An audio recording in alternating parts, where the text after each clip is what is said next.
Greetings and good day, YouTube and Twitch highlight watchers. How are you doing today? I myself am pretty excited to continue where we last left off in Minecraft, the Kingdom build.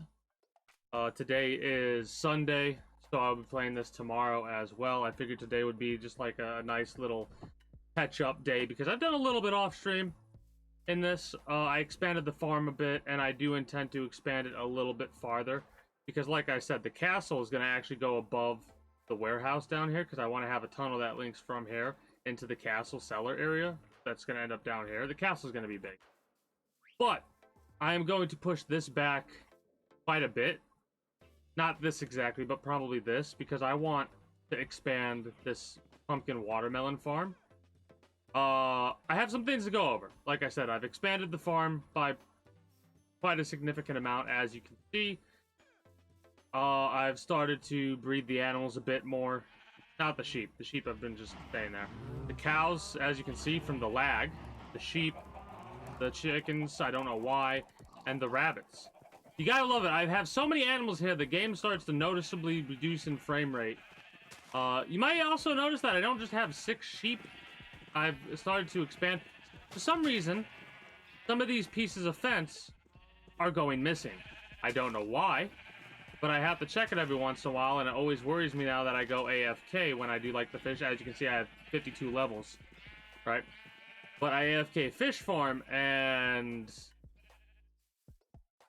well, for some reason the fencing gets messed up. But to show you a little bit of potential things that I've done previously and off stream, we've got farmers, a lot of farmers, and we've made a lot of progress into making a lot of money.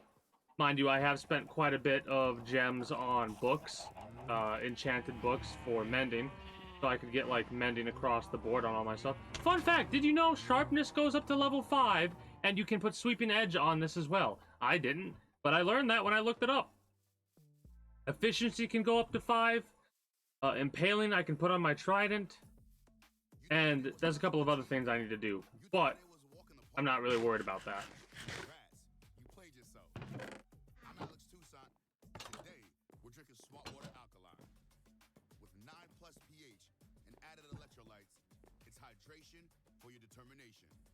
I like to wait till an advertisement's over, because for some odd reason the advertising's a little bit weird with stuff, right?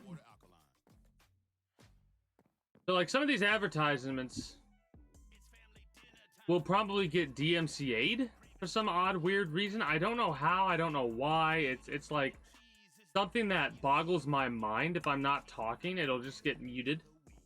It's crazy. Hopefully some of the conversations I have don't get muted, but if they do, it comes with playing music, I guess, this day and age. I miss the era of being able to play music all willy-nilly without issue. I say without issue in quotation marks. A lot of people lost a lot of clips because of there being music in the background. I need to get ready to start fucking mass producing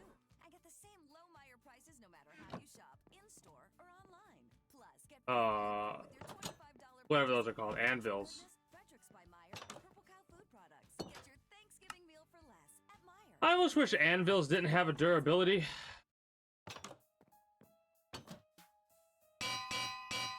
I do have an unlimited supply of iron, real talk, like realistically, right?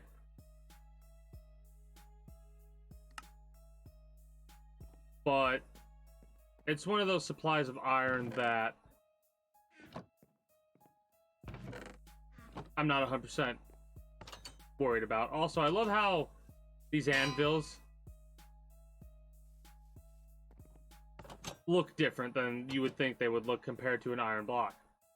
Anyways, some of the things I did off stream was organize some books and like sort them a little bit so that I kind of know where everything should be, right? Like sharpness over here, smite, knockback, power, and piercing across the board. This is like effects that can go on stuff, right? And this is like other stuff. Efficiency, I actually want to take the efficiency books. And I want to take the sharpness books to get a sharpness 4.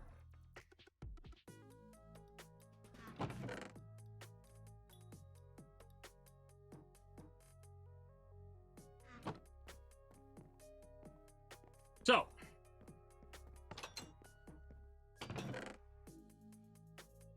sweeping edge 2 to make sweeping edge 3. Sharpness 1, sharpness 1, sharpness 2. Sharpness 2 and 2 to make sharpness 3. Sharpness 3 to make 4. This. Actually, I could do this. And this. And then this. And...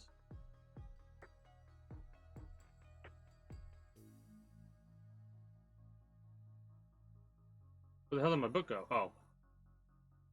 Too expensive. Wait.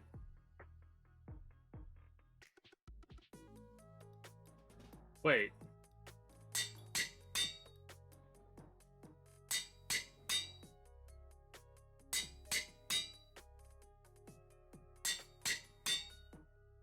Oh, that's not what I wanted. Shit.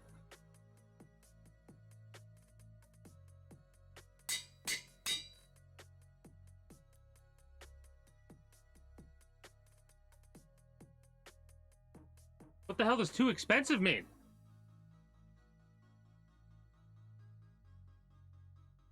You literally won't let me do it? Game! How could you do this to me? Oh, okay. That's the first time I've seen that. That's something to keep in mind. I thought I was being smart, but in fact, I fucked myself. Good to know. I'm annoyed.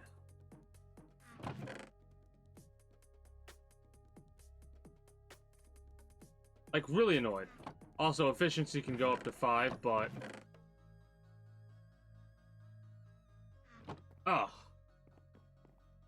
So I can only do it one book at a time, and it's probably going to cost like 60 experience to do it. Shame. Nope.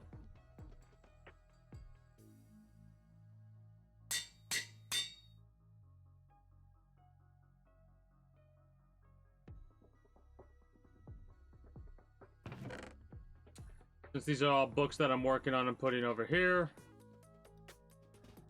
What else did I do? Well, that goes about 50-something experience in like 2 seconds. Upgrading books is insane.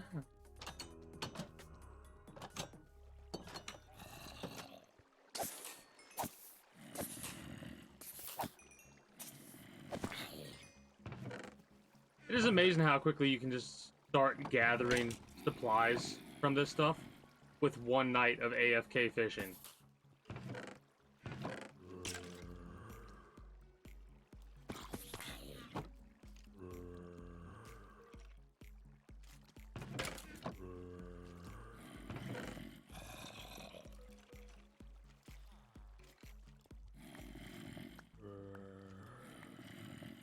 That is not what I wanted. The cod, I can't really do much. Unfortunately, I can't really do much with this fish. Don't give me that, please. Thank you. I'm just gonna set this back in here for the time being, because I'm realizing I'm, like, up a creek without a paddle. Because, remember earlier I mentioned the... like, I played this a little bit off stream. And for some reason, fences have a tendency to disappear. Don't know why. Don't know how. Hey, greetings and good day, Glacier and your community. How are you today? As you can see, the fucking Endermen have a tendency to mess stuff up, so I'm thinking that an Enderman took one of my fence pieces because my fishing villagers are gone. So I can't sell fish anymore, unfortunately. That's fine. Give me 1 second.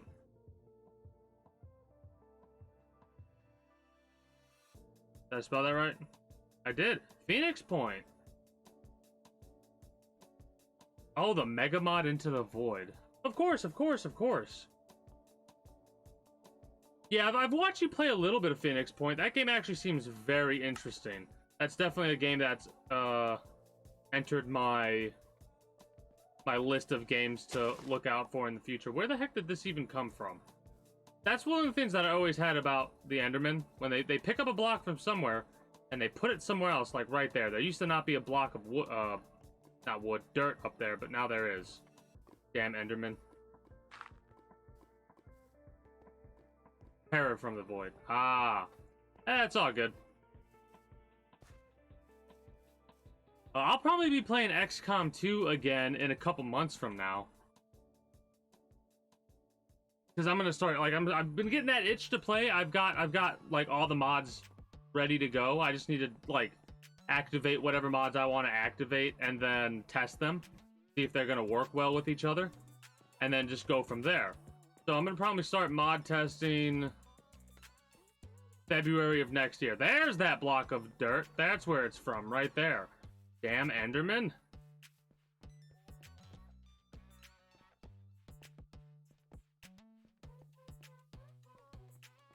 Oh yeah, no, it's all good. This is basically just like a game that I play on days like today where I'm like kind of exhausted mentally because I woke up, I went to bed at 6 a.m. because I couldn't get to sleep. I like laid in my bed for 3-4 hours, couldn't get to sleep, finally got to sleep, woke up at 9, out the house at 10:30, up on the roof of a restaurant to fix or look at the walk-in freezer. And it's snowing in my neck of the woods, so yeah. I got home at about 4, and then I just chilled for a little while, right? That's why the title is Chillin' After Chillin'. It's like a play on, I froze my ass off, and now I'm just gonna chill. What I've been doing is for the past, every Monday, at least every Monday, for about 4 hours, I'll work on this project. What this project is something I call a mega build. It's basically just me working on something I'm calling the Kingdom. This piece of land started as looking more akin to something like this, right? But I have flattened large swaths of the area, and I have expanded it, and I have filled in areas, and just all kinds of crazy stuff, right? So, I'll go up and I'll explain a little bit of what I've done since starting, what I plan to do in the future, and what I'm going to do or start to do in today's episode or today's stream for this for a couple of hours before switching over to either Enlisted, Apex Legends, or the Cycle Frontier. Don't know yet.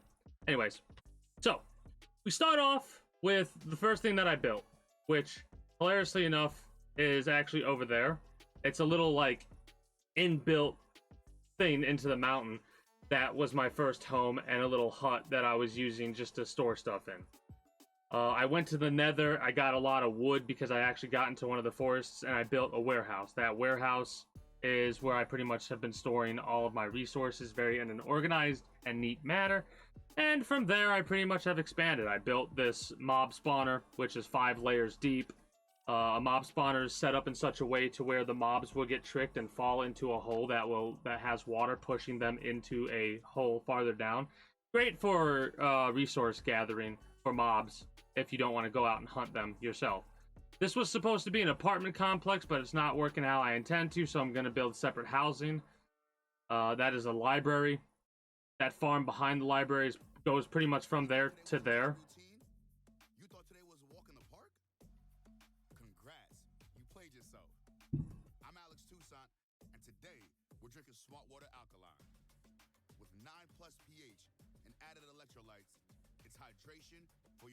Yeah, I like to show off. I like to show off the world that I'm working on, though, like to people that are new to the Minecraft section, right? Because it helps me put into thoughts what I need to do next. You know what I mean? It is. It is. I figured it was something like sky's the limit. Oh, yesterday I got done with a Neo, N-I-O-H or N-I-H-O. I can't remember how it's spelled right now. Ah, gotcha. Yeah, this is offline Minecraft. Well, I play offline Minecraft too. I've done a lot offline. This is like the only game that I play offline now. It's weird to have an offline game, but this is it. Yep. That's exactly what it is. That's why when I was a young warthog, I always used to play with Lego. Always. I would build these grand thing like with Lego. I one time built a castle that was like, I can't even express, like, this would be able to fit inside this candle thing would be able to fit inside the castle I built easily, right? Anyways, the farm, you can kind of see it to the left there. Is there a zoom function? I don't know if there's a zoom function, but regardless, the left right there, that's the farm. You can kind of see the orange and the green over there. That's pumpkin and watermelon, respectively. That is housing. Okay, so that's housing for the smiths, like the blacksmiths, the weaponsmiths, the toothsmiths. The librarians will go there. The farmers actually are there, and there's sheep, cow, chicken, pig, future for foxes, and then rabbits over there. Each colored sheep for the wool, and then bees, right? Lots of bees for the honey. That is a quarry where the stonemasons are going to be going. That's a wood farm with bamboo. Don't know what I'm going to have over there. And that's going to be a future coliseum down below, right? Like the idea is that this is going to be a kingdom, right? Well, where are the walls in the castle? Well, the walls in the castle is something that I'm going to do much later down the line. Ah, gotcha. That's awesome. So the castle walls are pretty much going to go around this location that I'm outlining right now. Not down there, but like the walls up to here, over to here, and around, right? And then they're going to go over there. The castle is going to go directly behind the warehouse. Up in the mountain. Down here is what I like to call Dock City. Dock City's nowhere near completion yet. And I actually need to plant more mangrove trees, which are the worst tree I found to actually gather wood for. And the reason I need to get mangrove is because of the fact that I really like the color of the wood, and it makes sense to me that a dock city would be made out of the mangrove wood. Mind you, there are no naturally occurring mangrove trees in this location, but what's going to end up happening is I'm going to end up, because I'm a glutton for punishment, I guess, and I'm very stubborn, is I'm going to end up chopping down most, if not all, of the trees that you see before you. I'm not joking. Help. And then I'm gonna like either take all the dirt and replace it with water, or just put mangrove tree in this entire area. I'm insane. But I'm excited to work on that project. I cannot wait to pull up a before and after in the future of what this looked like when I first started to compare to what it's going to look like when I'm done. But this is an ongoing project that has been going on for, like, I think a year at this point. That right there is actually mangrove planks. I like that color of wood.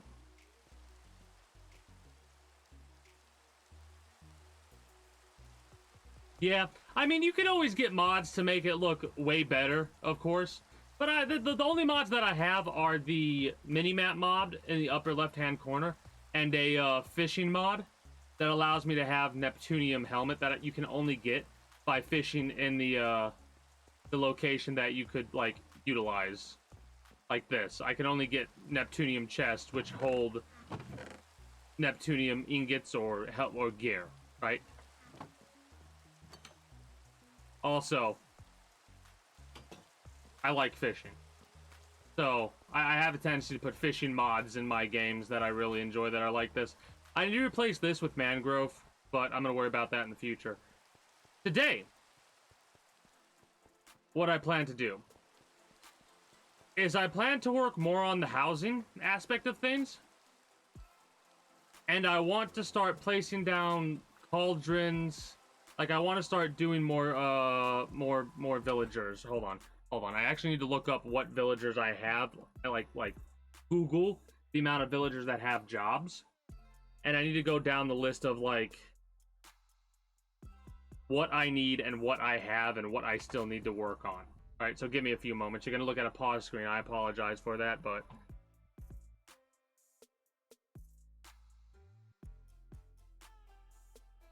but I need to figure out what jobs there are. You know how I have a lot of villagers. I started with 2. How I got 2 is I had to cure them because I don't have cheats activated.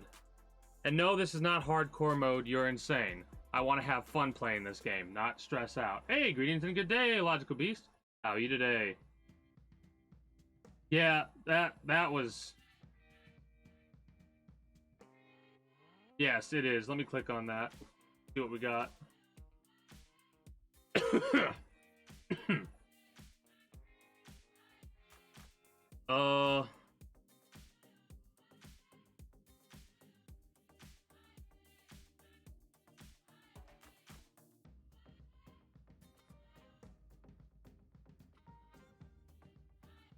Oh my god. What a... Oh my god. Kinda how I felt last night, not gonna lie. You fucking...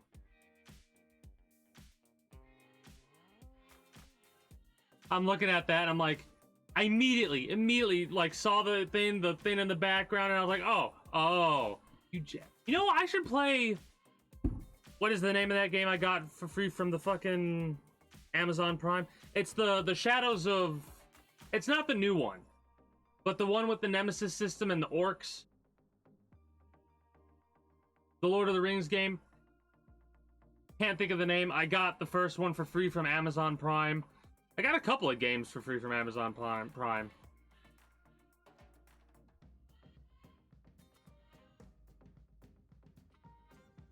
I mean, I like... There's a lot of movies, older movies. Anyways, there's a lot of older movies that I really enjoy. Can I look at the name of what jobs they have? Jobs. Professions, here we go. Okay. So, we have the armorer.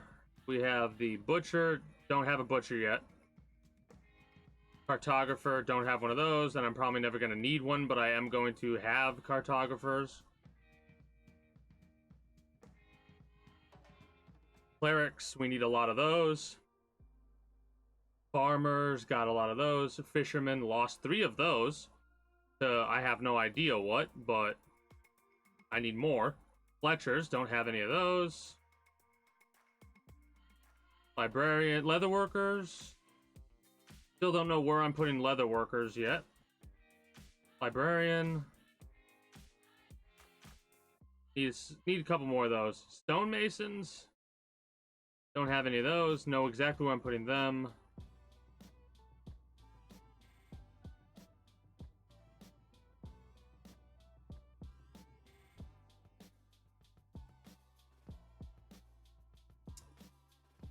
Emulators will potentially work if you can manage to make that work. I have no idea which ones would be able to be used for games like that. I mean, I have the copies of the games that I've, like, emulated, right? Metal Gear Solid and all that. Shepherd. I know exactly where I'm putting those. Toolsmith and Weaponsmith, I have some of those. But I need more. Ah, true. True. I didn't even think about that. I mean, at most, what they would probably... They'd probably, like, have to neuter it and make PC controls for it, and that would just ruin the experience, wouldn't it? Because House of the... Yeah, that's an art. Huh. Well, that is a predicament. That is a predicament. So. You're all about the fuck. But that comes later. Unintended. Anyways, I'm gonna need a lot of emeralds before I can actually make that work, because I need name tags, because I don't want to have any unnamed villagers roaming around. Right? So... This is not going to be enough name tags. To say the least.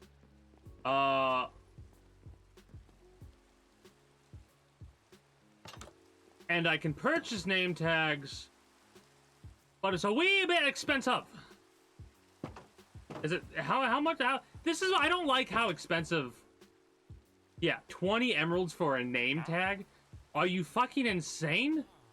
Don't walk away from me when I'm talking to you. It is 18 o'clock at night. What are you doing? Anyways, so what I'm gonna be working on is I'm gonna be figuring out where to put, you know what we gotta do? We gotta flatten that. I need housing over there, so we gotta flatten that today. That's what I'm gonna do.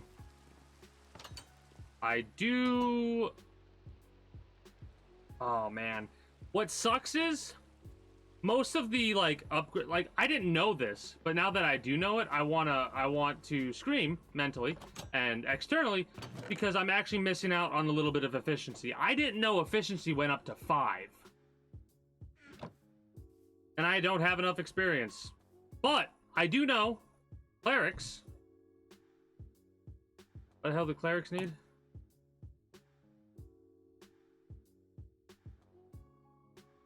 Clerics would that need brewing stands. I can get a couple of those. And they will be able to sell me for 3 gems experience potions. How do I make a brewing stand?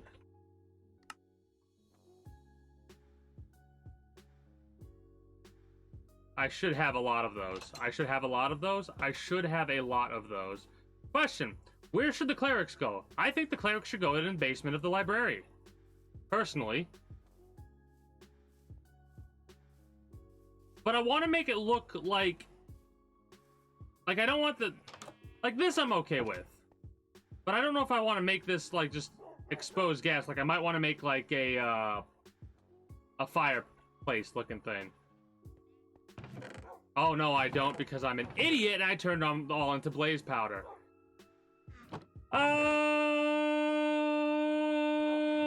Fuck. Well, that's the problem for future me. Because I really don't want to go in the nether right now. Lowe's, actually. Find deals on endless festive holiday decor, like 20% off all pre-lit artificial trees and endless gifts found only at Lowe's. Like the new Cobalt 257-piece mechanics tool set for $99. That was the hardest swallow I've ever had to do. Check back daily for deals during Black Friday month. Because I was trying not to choke to death when you were like, God help me when I try that shit one day. Because, oh my god, I do not envy you, but I look forward to being as amused as you were at me. That's a weird feeling of being like, I'm gonna feel bad, even though it's going to be amusing to watch. This is the revenge for you laughing at me when I was raging. Evil! Evil! That's what that game is. Holy shit.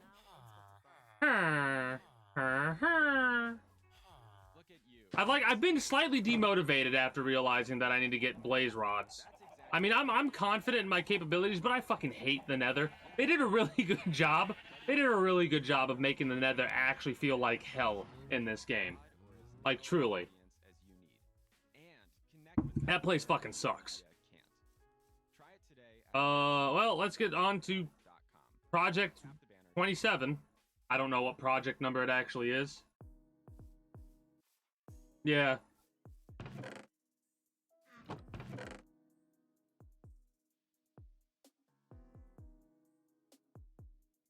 Alright. Let's get to work.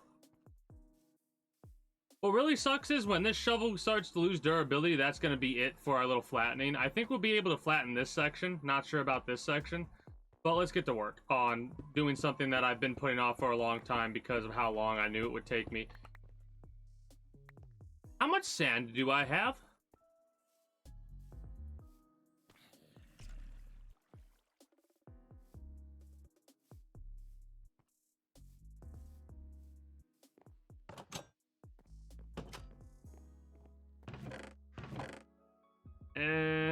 How much sand could I get a hold of?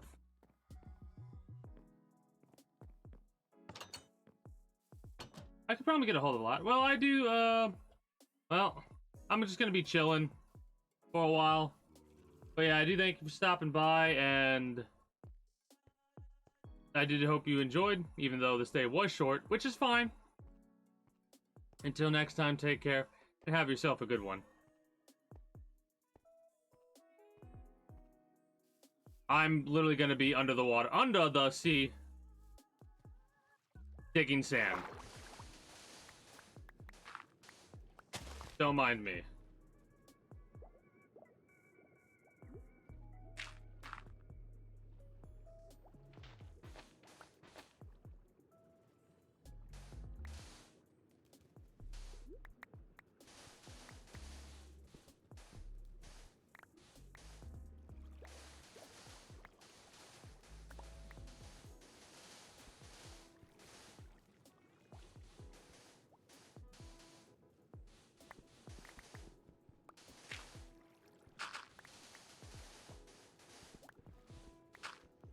Mind you, I did use a lot of sand for other projects recently.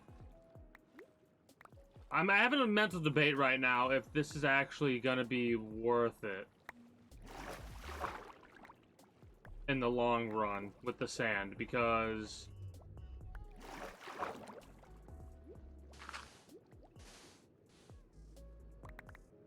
it's a lot of resources for what I think is potentially not a lot of reward.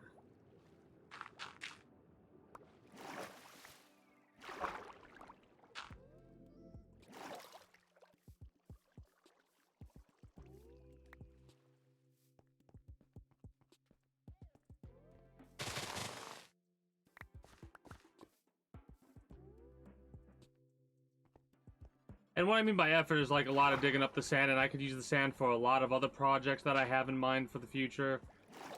I have no idea. I honestly have no idea. Oh, what I do know is there's a lot of sand in this water, so let's get to digging.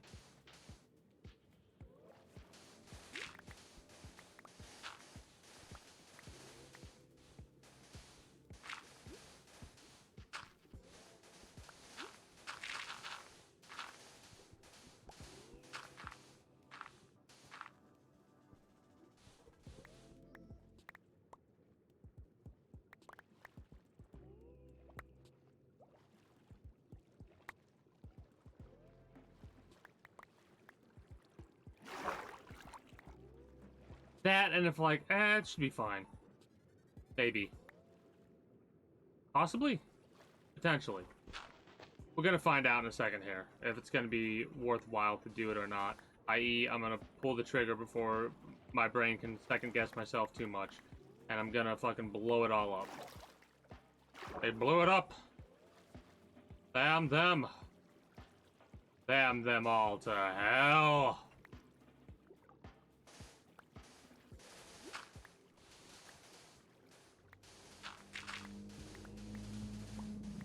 Alright, Leviathan fucking sound effect, what the hell?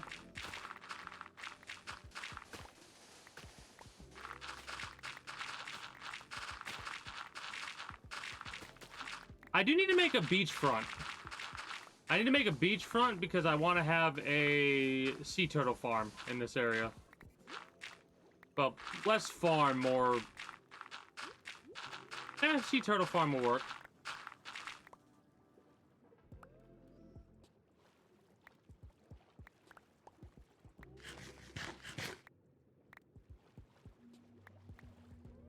Oh, man. Days like today are always like, ugh, for me, because I don't know how to explain it other than, like, it's one of those things where I'm tired, but I know if I, like, after an hour I were to wrap up stream and lay down in my bed, I wouldn't be able to go to sleep. Like, my body's tired, but my mind isn't, if that makes any sense.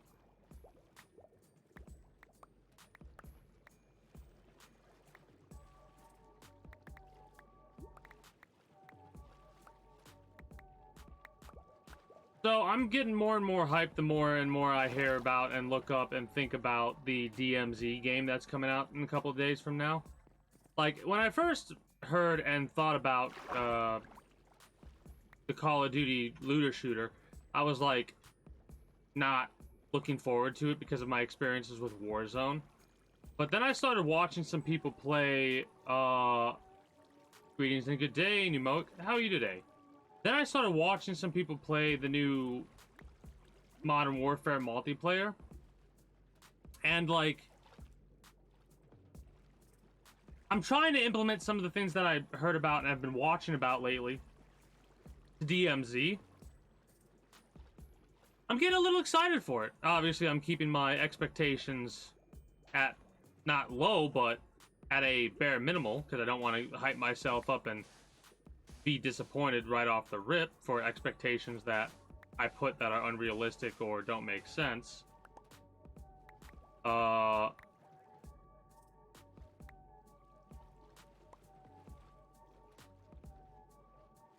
That's a lot of sand, but is it enough?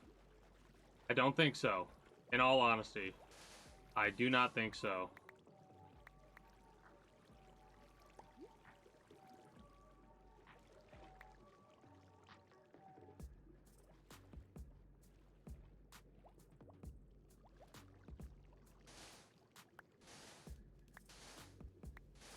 But no, what I was talking about the tired feeling, I have that because earlier today I went to bed about 6 a.m. today because I couldn't get, like, I laid down for about 3 hours just sitting there. Well, not sitting there, but laying there.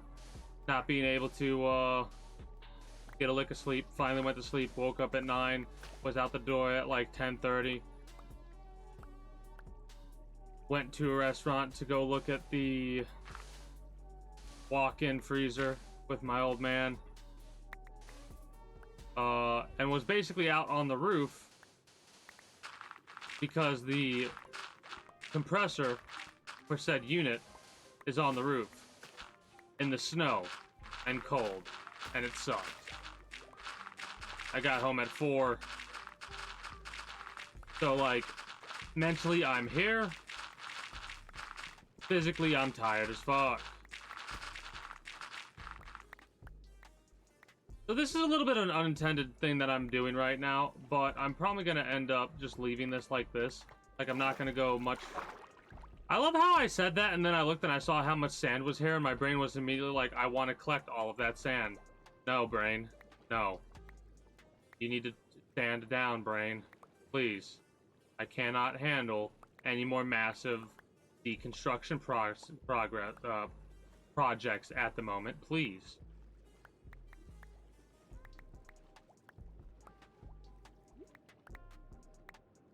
Like, I'm gonna have to go to the damn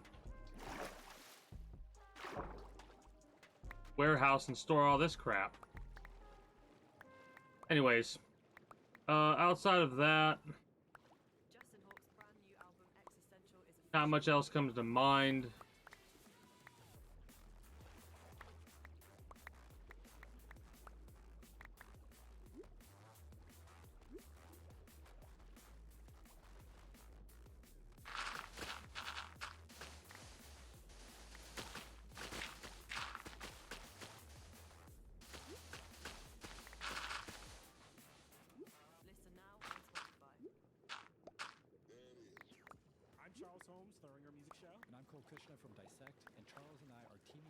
Yeah, I'm thinking about how I want to do the beach for the sea turtles. I want to make it around the actual dock of Dock City, but I don't know exactly how I'm going to do the dock itself. Like, a perfect example of what the dock, like, that's basically part of a section of the dock right there. This little area. But it's also not. It's hard to explain.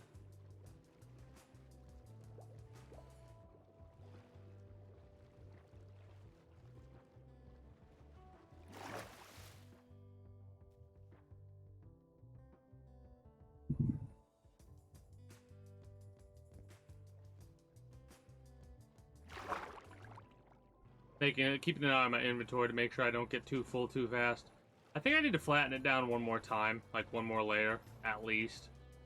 There are certain areas like this that are going to be worse than others because they have specific stone, like the andesite, the dorite, the granite, all that I want to get access to. This is sand that I'm willing to completely rip up.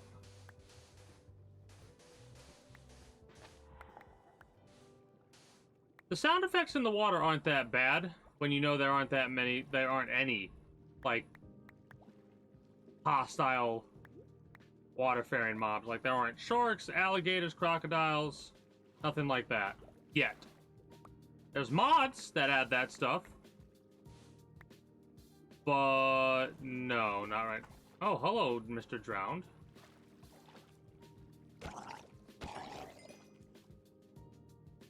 Interesting.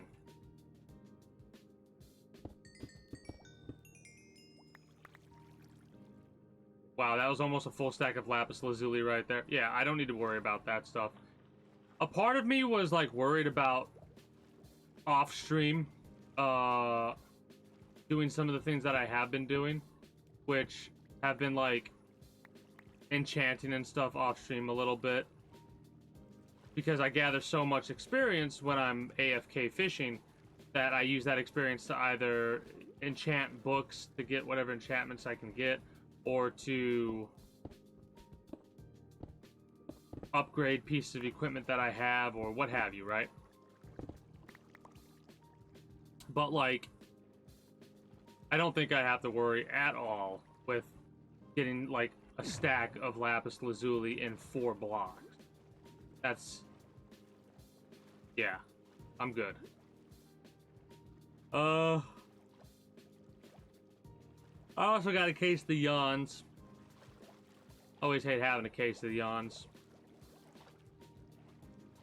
I am gonna have to go to the Nether at some point and do a big old mining project of, like, a couple of fortresses or bastions or whatever they're called, because I want to make the castle out of, like, blackstone, because I just think it looks cool, and I like the idea of, like, having a castle like that, you know? Like a blackstone castle, something that doesn't naturally belong in the overworld.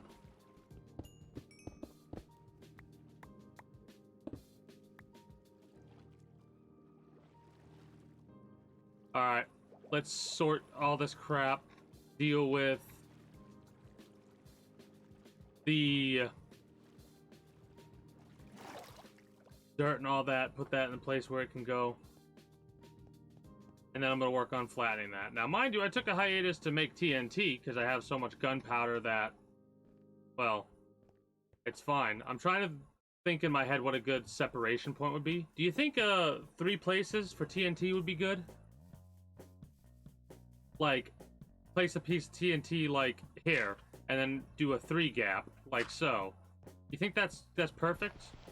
Or would that be too much?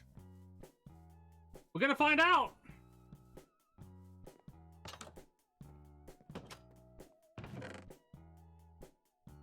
The only reason I'm putting dirt here and not where it actually goes is because I kind of have a lot of dirt. As you can see.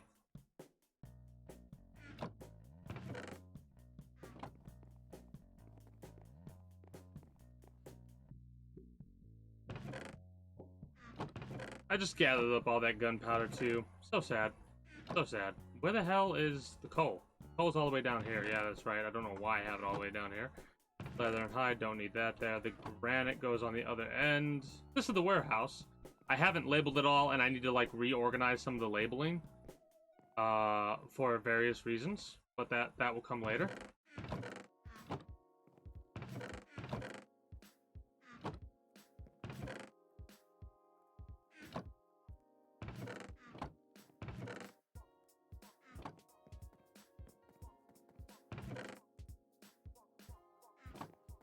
Still can make a ridiculous amount of bricks, and that's okay with me. The flint actually goes over here because it's next to arrows. And haven't labeled that yet, and the lapis lazuli goes right there. Yeah, I have no need to worry about the lapis lazuli issue. All right, iron goes here. You know what's funny? I have a technically, fuck it, it's not a good, easy way to get that. But if you're ever desperate, you have an unlimited supply of iron. All you need to do is buy it from the villagers via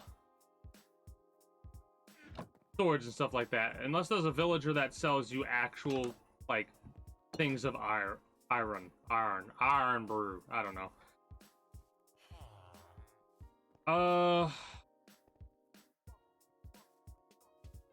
That's gonna be annoying to deal with. What I'm referring to is, I can just keep taking more. I'll deal with that. That's fine. All right. This is the most TNT I've ever had.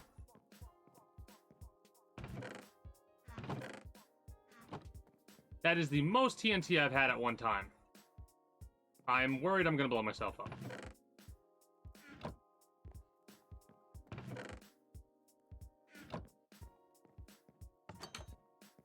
Alright. Let's find out how this is gonna work.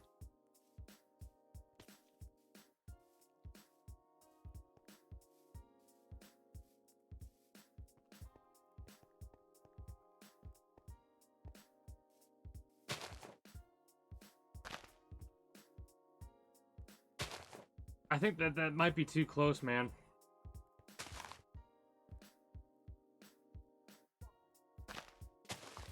That is not gonna fly, by the way.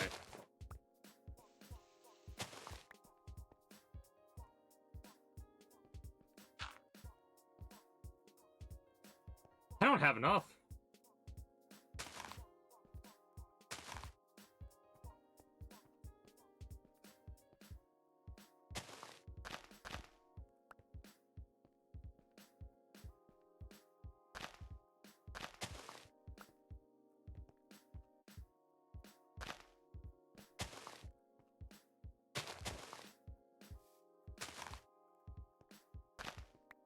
Whatever, we'll make do with what we have currently and go from there. This will actually work in my favor because I kind of need to have at least a flat surface situation. Alright. So, like, any pieces of TNT that are like that, I'll just go pop, like so. And the problem will deal with itself over time.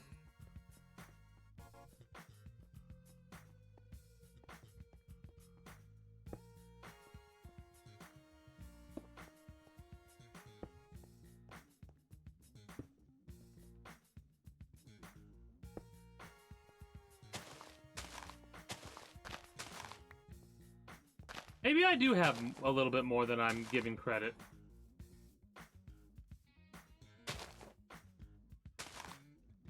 Man, this can only end poorly.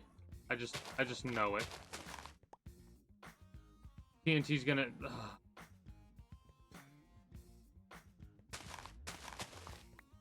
whatever.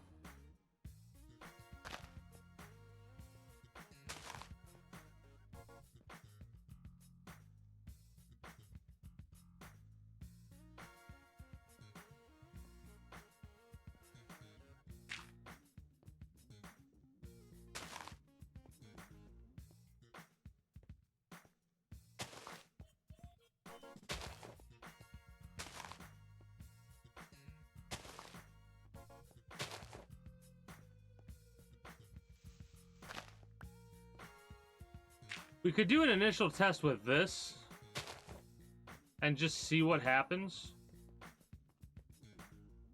Cross your fingers, everybody. What is this? 1, 2, 3, 4, 5, 6, 7. So that's 21 right there, minus 1, 20. So that's 20 right there.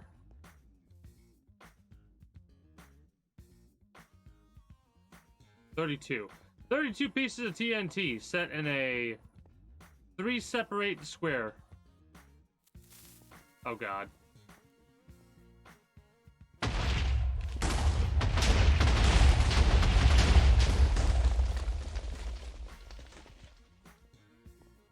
I was worried about that. I was worried about that. Doesn't look like it hit off too far.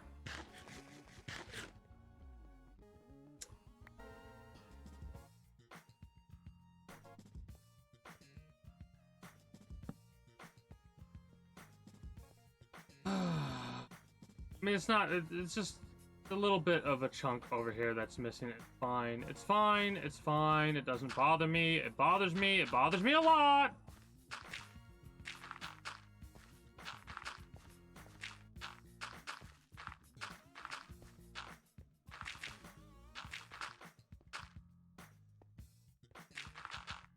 I'll fix it with actual stuff later. I'll just leave it. Oh, I like how the village is starting to get lit up.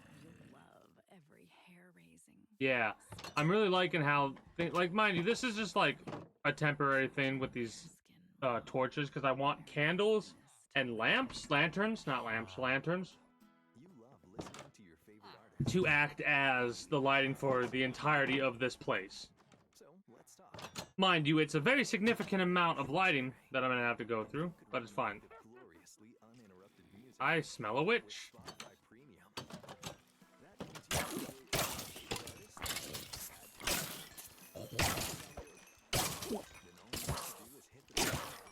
I need sweeping edge, and I need to get sharpness 5 on this sword. Anywhere, anywhere, anytime. That's what the Peloton tread is all about. From interval runs that motivate you to go the extra mile, power walks that work up a sweat, rolling hill hikes for you to enjoy, and full body boot camps to hit your goals.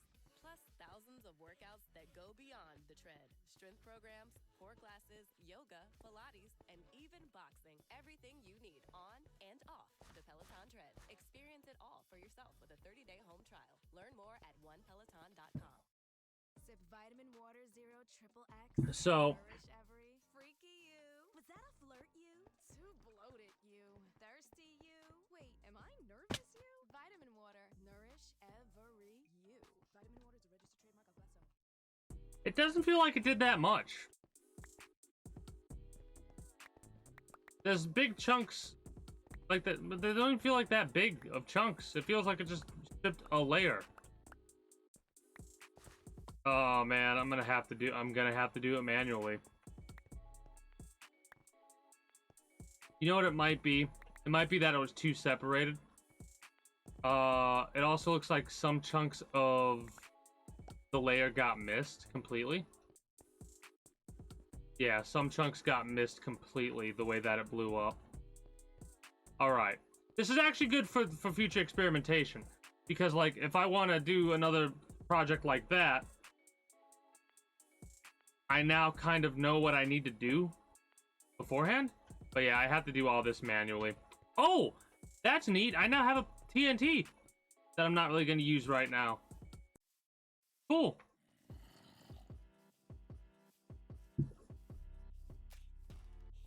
Here's the question.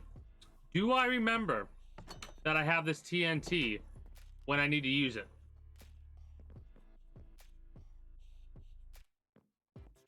I doubt it. Where the hell am I going to put it? You know what I'm going to do? I'm going to put it in the sorting pile. Man, it's going to be fun sorting all this. No, it's not.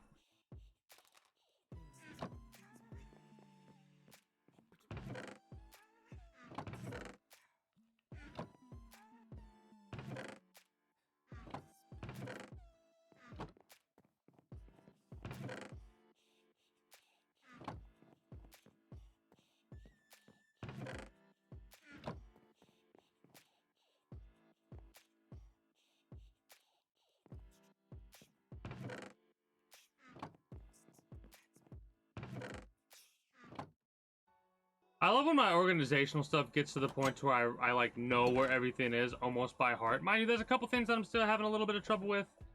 That's primarily because of the fact that I've not really like gone to those places a lot, and I'll have those similar issues in the future after I like get done with labeling certain things. Oh boy. It's not that big of a deal. It was just I was hoping it would be a little bit better than it actually was. I forgot. I keep forgetting sometimes that like the TNT doesn't work as hard as separate as it does when it's bundled together, right? Like, one explosion only takes out a layer of stone, wherein 3 or 4 explosions at the same time would probably take out this whole chunk. Like this hunk that I'm sitting on.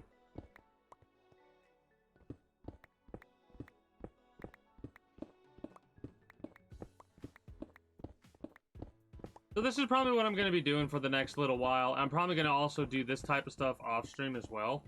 Or maybe I'll just stop doing this in the middle of it and I'll work on disassembling that and stuff like that. Like, maybe I'll just show a little bit of what I intend to do on stream. And then off stream I'll do it over the week. And then the next time I show it, it'll be done. Because there's a few things that I don't do off stream. And that's like build housing for the villagers. Start setting those villagers up. Right? Like, those are things that I save for on stream. Mind you, I probably don't have to at this point. But I like to.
Yeah, I'm gonna have to make a duplicate of this shovel at some point.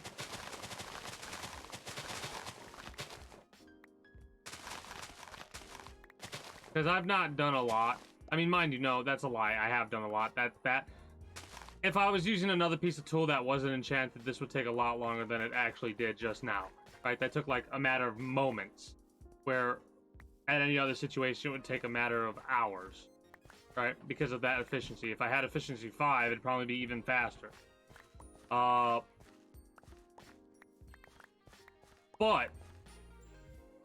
with the projects that I have in mind in the future, this amount of durability this shovel has may not be enough.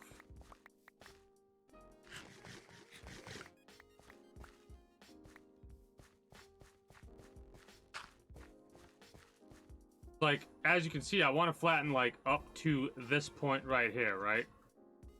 And this point right here is going to be, like, just wildland in quotation marks. But the TNT might be good for this section. I'm not going to do it, though, because I've already started on this, and my mind has been set.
It's funny to think about the fact that when I first started, I was using stone shovels to do this. And then I started getting stuff like this, and now I'm just like, I could use up this into almost, obviously, it can't break, because if it breaks, that kind of defeats the purpose of, like, you know, having mending on the item. With a graduate degree, you set yourself apart. This But, like, is power, and Eastern Michigan University it's nice to be able to like have seen how far how much I've leveled up. It's like one of those things of when you play a game for the first time, be it an MMO or something like that, as long as it revolves around having some type of a leveling system, and you go from like an inexperienced individual that is level 1 to a level 100 character that has all these powers and special abilities. And it's not just that either, it's also you, the player, get so much more experience. Now, this is a little bit of a segue, right, regarding the experience thing. But it kind of feels like a game like Neo or Dark Souls doesn't necessarily always have to connect to that idea of like leveling up. Like I was saying earlier, like it's been a very long time since I played mine. Like before I started playing the Kingdom build, the last time I played this game was when the End Dragon was new, right? I defeated the End Dragon one time and then never touched the game again. When I first started playing again, I didn't know nothing. I didn't have a plan for anything pretty much. And now I'm like able to safely go into the Nether. And I say that with slight quotation marks. Because I can safely go to the Nether, it's just I need to go a lot slower than I have been, in all honesty. Also, I need to make a Nether set. What that means is I'm going to make a set of gold armor that basically imitates, mimics, or is very close to the current set of armor that I'm wearing with enchantments. The only difference is going to be the fact that it's not as strong. Like, it's going to be from the diamonds, weapons, and stuff that I purchased from the smiths.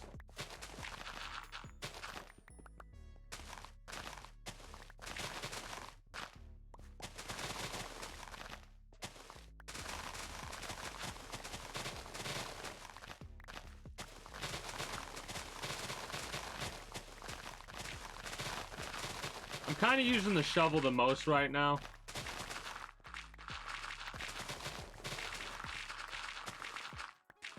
God, that is a satisfying feeling right here.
This is also the zone out time right here, where like I'm doing the same thing over and over and over again.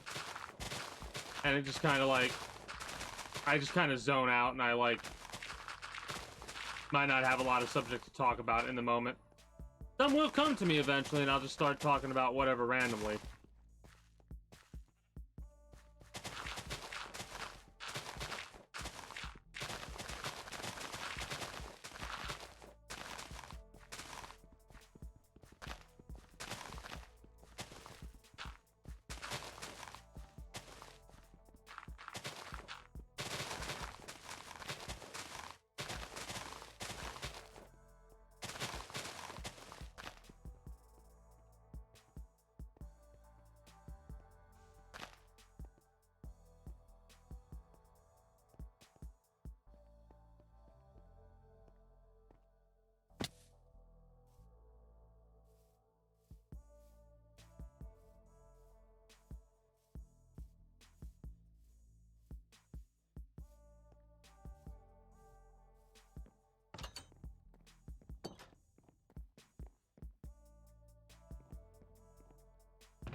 Hate how gravel and andesite look very similar to each other, like, at a quick glance.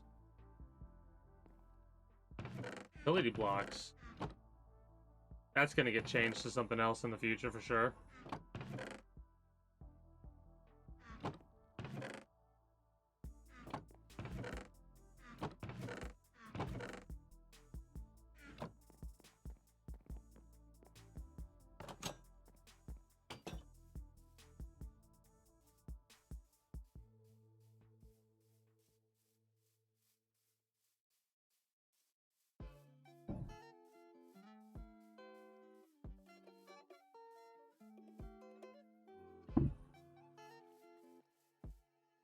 This might not take as long as I was anticipating, in all honesty. The longest aspect about it's going to be the picking, the pickaxe part, right?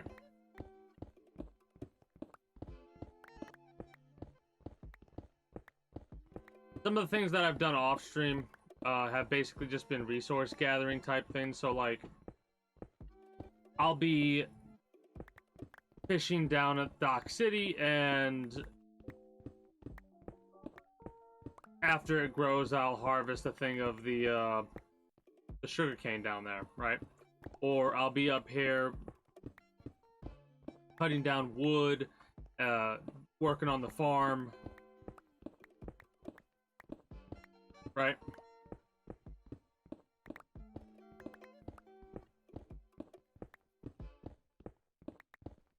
I'm kind of excited for when the next update of Minecraft comes out, because they're adding... I know I mentioned this on stream one time. I talked about, like, potential spoilers for the next update of Minecraft, which... This is one of those games where I really don't believe you could spoil Minecraft, right? But, just in case, I'd rather be safe than whatever. And sorry, I guess. Not that I'd be sorry, because it's like... It'd be like trying to spoil Lego for somebody, in my mind. Right? The imagination's the limit in a game like this. Anyways, the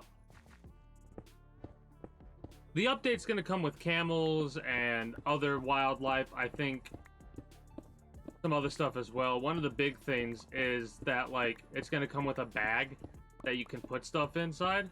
And that just made me all giddy, because I was... one of my biggest things, I don't know if I've mentioned it on stream, but it's like, it sucks only being able to have, like, a thing of 64 cobblestone and not being able to, like, take this and make a bundle of 64 cobblestone. With these bags, I think you can do that. So that's something that excites me. There's a couple of other things that don't immediately come to mind. Oh, bamboo. Bamboo will become much more usable in the build. Like, you'll be able to build housing and walls and stuff out of bamboo, which excites me, because outside of being sticks and used for scaffolding, bamboo is kind of useless. There's a couple of other items in this game that could be technically useless. You can find uses for all the items, right? Don't get me wrong. But the use is very limited. And the only time they become useful is when you use them in stuff like with automation. An example would be the mangrove roots, right? Mangrove roots are basically a cosmetic block, right? You get mangrove roots when you plant a mangrove folia, or however the hell you pronounce that word. And after you plant it, a mangrove tree grows. It is one of the most annoying trees to harvest unless you have some sort of automation set up. I know there's a way to set up automation for mangrove trees, but I just don't care to do it. I'm okay with doing stuff like that manually for the time being. Eventually, maybe I'll look up how to set up an automation to it. But outside of, like, using it as cosmetic design, the mangrove roots are not that useful. However, they do have like a 1.5 burn rate. I don't know if it's like always the same across the board, but it seems like it takes 1.5. Like, a mangrove root can cook 1.5 things, if that makes sense, right? So, since I have automation over here set up like the way that I do, I could place mangrove roots in here and automatically get fed into here, and it will act as like a very inefficient fuel source. But because of how many mangrove trees I'm going to end up getting, I'll have so many mangrove roots that I'll be able to fill that entire chest up with mangrove root, right?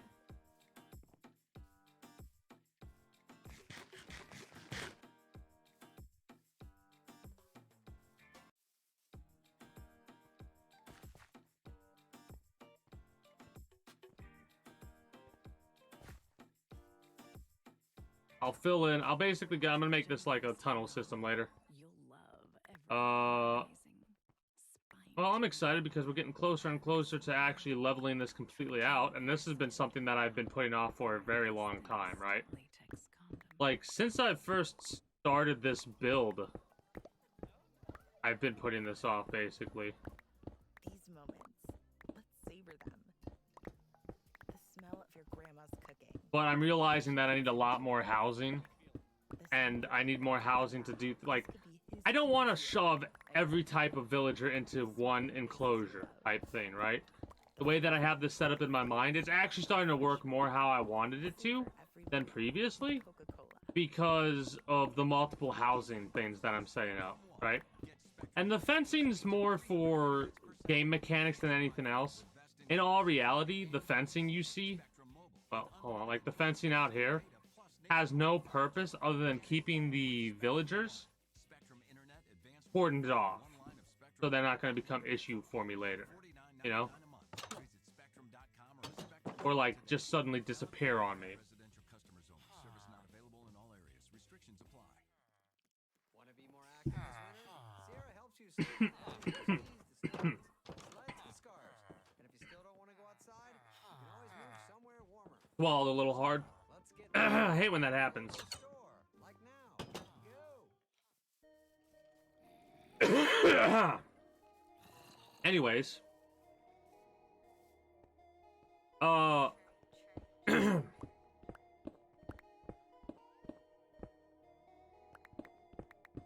yeah, originally I liked the idea of making a big old like apartment complex. I thought that would work how I wanted it to, and it kind of does. But if I completely filled up the apartment complex, it wouldn't work exactly how I wanted it to, so I realized I am gonna actually have to make separate housing for all the villagers. Now, mind you, I'm realizing that I could put a couple of different villagers on top of each other. Like, I could have, instead of just only farmers be over there, I could also have, like, whoops, press Q on that. I could also have leather workers over there as well, with the farmers. Right? Like, I'm debating whether, like, if I want to put clerics with the librarians. But I don't know if I want to do that, or if I want to make, like, a connection that the villagers can't actually use, but it works in, like, the imagination part of your brain, basically, right? So, in my head, this is, like, unnecessary, unneeded, and stupid, realistically, but in my head, the fencing is literally just, like, property line decorative stuff, and a villager can, like, come out here and sit on the Coliseum steps and watch potential fights in the future. I know it's one of those things that it's not actually how that works, but it makes my brain happy, so it makes me happy. Don't question my logic. I reject your reality and substitute my own.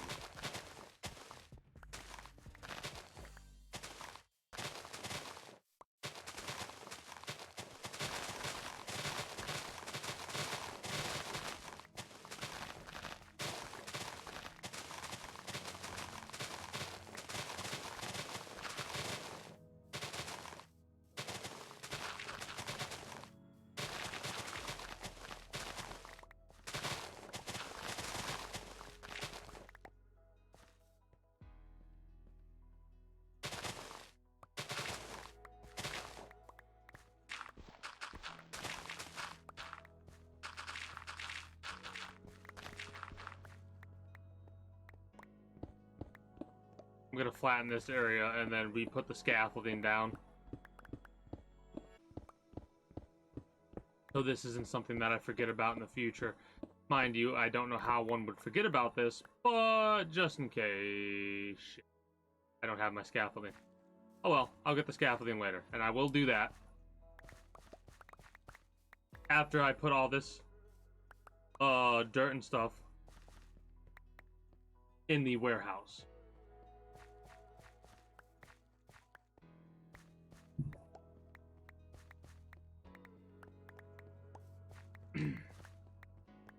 Oh yeah, this is it's gonna be good. I'm already excited because, like I said, the wall is. I'm probably gonna take this out, this little section here, and make it a little bit more open so I can put like the wall on the edge of the cliff face, right? And this is gonna be like the gate, and I'm gonna even have like a thing set up to make it look like a gate if I can. I have no idea how I'm gonna do it, but if I can figure it out with pistons and make like a gate open or close, I will do it. I will do it in a heartbeat.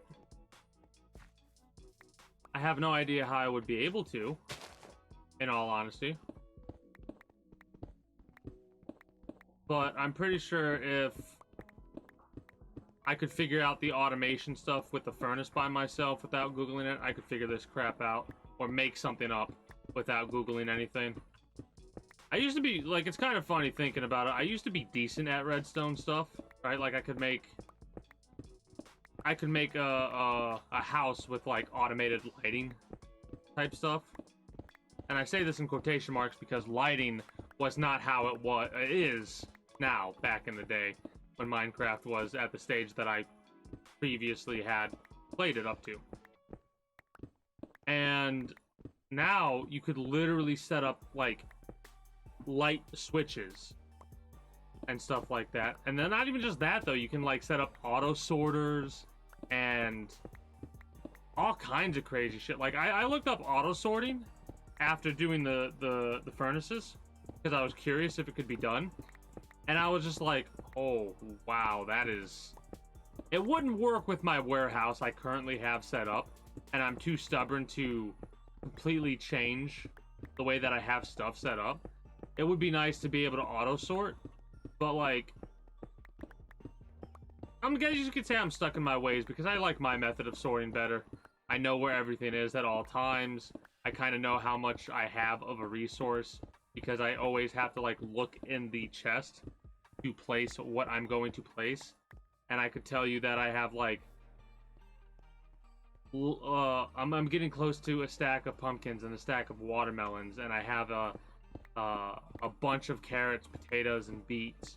Well, actually, I don't have a bunch of that stuff because I just gathered them all up recently and sold all like a couple chests full of stuff like that. But there's a part of me, as I think about it, may want to change the sorting system I have in place now. Like, basically, I might want to move a lot of stuff that's on the left-hand side of the warehouse a chest over in order to have a single chest of carrots, a single chest of beets, a single chest of potatoes, and a single chest for wheat, right? But I'm not sure exactly how I'm gonna do it. I mean, I kind of have an idea because I have like I can figure some stuff out and do reorganizational stuff, but I'm not worried about doing that right now. In all honesty, I'm more worried about like this kind of stuff, setting up longevity and self-sustainability for the kingdom. Mind you, it's like almost at that point to where I will like quote unquote never hurt for a resource again. I mean, I'm at that point right now, realistically, but iron. I say iron. I say that word weird to me. Anyways, that's the only resource that I'm like always in need of. Iron. I'm gonna say it that way. Fuck it. I don't care. If it bothers people, fuck it. That's not even what it is. It's just mentally, it's like iron. Cast iron. Iron. Pronunciation is such a weird subject. in my mind, right? Because I don't know if you could classify the way that I pronounce it as an accent, or if it would be more of like just the way that I vocalize stuff, right? Like my vernacular is a bit unique, I think, but I could be wrong. It could be just an accent why I say iron the way that I do.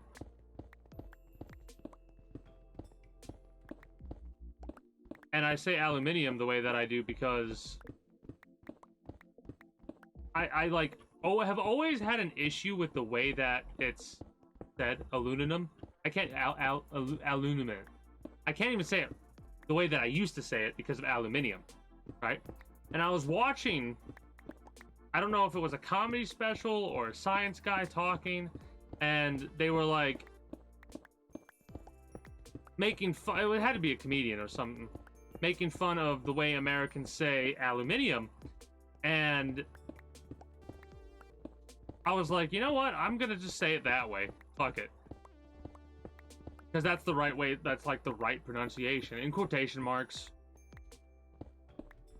I guarantee you there's gonna be somebody out there that's in the YouTube comments of this in like 10 years from now gonna be lambasting me for the way that I say the words that I say. And it's like, one, why is it that big of a deal? The point I'm trying to make got across, correct? So why does it bother you that I said a thing the way that I said a thing, even though you were able to understand what I was saying, when I was saying it, how I was saying it, and why I was saying it, right? Like, you got the context of the content that I was, what, the, yeah. What I was trying to say got across to you. I like got stuck. I started saying the context, whatever, and I started thinking about Metal Gear Solid storyline stuff. Don't ask. If you don't know, games I would highly recommend. The Metal Gear Solid series. If you yourself don't have the desire or whatever to play it, well, I mean, I have a stream archive on my YouTube, hint hint, wink wink, nudge nudge, that you can go check out of most of the Metal Gear series. I have a couple of episodes on the story of Metal Gear and Metal Gear 2, which are the first games that came out, and full playthroughs of Metal Gear Solid, Metal Gear Solid 2, Metal Gear Solid 3, Metal Gear Solid Peace Walker,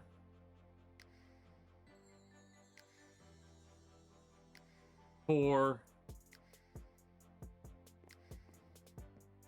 Ground Zeroes, and I'm working on Phantom Pain right now, right?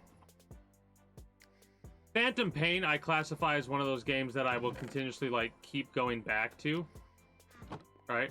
Like, I'll just go back to it, take a break from it, go back to it. I do the quote-unquote dailies, which the dailies are basically just log in, get your daily bonus, send your soldiers on missions,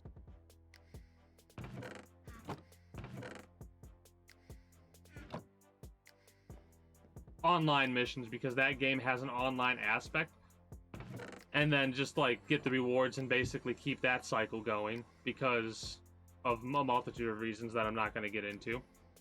But it's kind of funny because I was surprised. Like, I literally said at one point that I'm gonna check out the online. Like, a long time ago, a month or two ago, I checked out the online for Metal Gear Solid 5: The Phantom Pain. And to me, mind-bogglingly, my mind was boggled with the fact that there are actually individuals that still play that game online, which is cool. It's not like a negative or anything like that. It's just something that I was very surprised about, you know? Like, I didn't expect to start up Metal Gear Solid Online and get into a game quickly. And I was just like, wow, really? Okay, cool, let's go.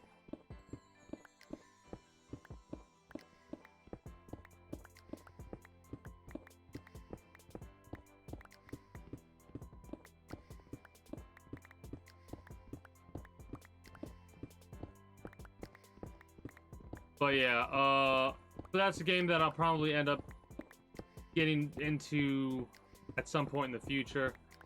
I'm more excited for DMZ. I know I mentioned this earlier, but I've got a couple of videos of... Basically, this is how it started. I've been like meh regarding DMZ. I was always gonna check it out because I'm into the looter shooters ever since starting to play the Cycle Frontier. And of course I gotta check that one out, right? Because I put a lot of time into Warzone. And my curiosity was piqued if they would be able to make a good looter shooter, or if it would just be COD with loot that you could take out. You know what I mean? And I watched a Tarkov, primarily a Tarkov streamer. Might just be Tarkov, it might be they play Tarkov primarily, I don't quite remember. And they were doing like a watch party analysis thing of DMZ. And their insight actually made me a little bit more hype for DMZ when it comes out. Oh, fun fact, if you don't know, DMZ means demilitarized zone. The demilitarized zone is in reference to, like, basically a quote-unquote no man's land type of area because there is no military there. And what that means is that there's not fighting. It's like, oh, it's demilitarized, there's no fighting, right? No, that is completely incorrect. What that means is, like, that's the area where, like, fighting could happen all of a sudden. There could be a lot of, like, I guess the best way to word it would be individuals that, like, bandit type, not bandit, like, people that might go to that location to try and get loot, ironically enough, and stuff like that. People that are dangerous, they have weapons, they're going there, maybe not even just for loot, maybe just to cause trouble if they can get away with it. That's at least like what the idea behind a demilitarized zone is, at least in gaming. I could actually probably Google this and give you an exact definition of what a demilitarized zone is, and I'm going to do that now to see if my bullshit guess basically was right.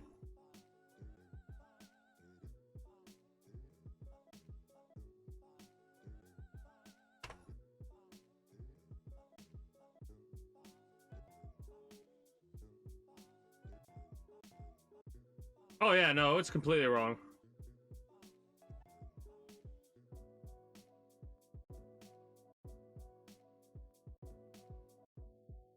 A demilitarized zone, or DMZ or DZ, is an area in which treaties or agreements between nations, military powers, or contending groups forbid military installations, activities, or personnel. A DZ often... Wait, maybe I'm not wrong. Hold on. A DZ often lies along an established frontier or border between two or more military powers or alliances. A DZ may sometimes form a de facto international border, such as the Korean Demilitarized Zone. Other examples of demilitarized zones are a 9-mile wide area between Iraq and Kuwait, Antarctica, preserved for scientific exploration and study, and outer space, spaced more than 100 kilometers or 62 miles from Earth's surface.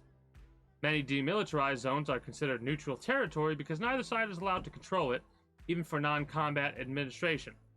Some zones remain demilitarized after an agreement has awarded control to a state which, under the DZ terms, has originally ceded its right to maintain military forces in the disputed territory.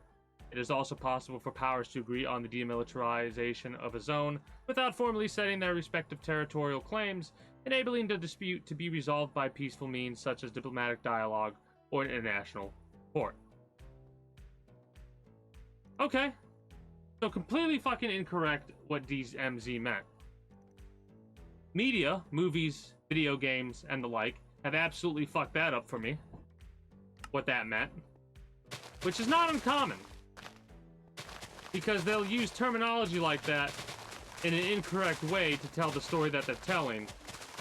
Which I don't have a problem with that, right? I don't have a problem with that at all. But it does kind of suck that you don't get the actual factual information sometimes, right? But that's why I like looking stuff up, to see what the exact definition of something is.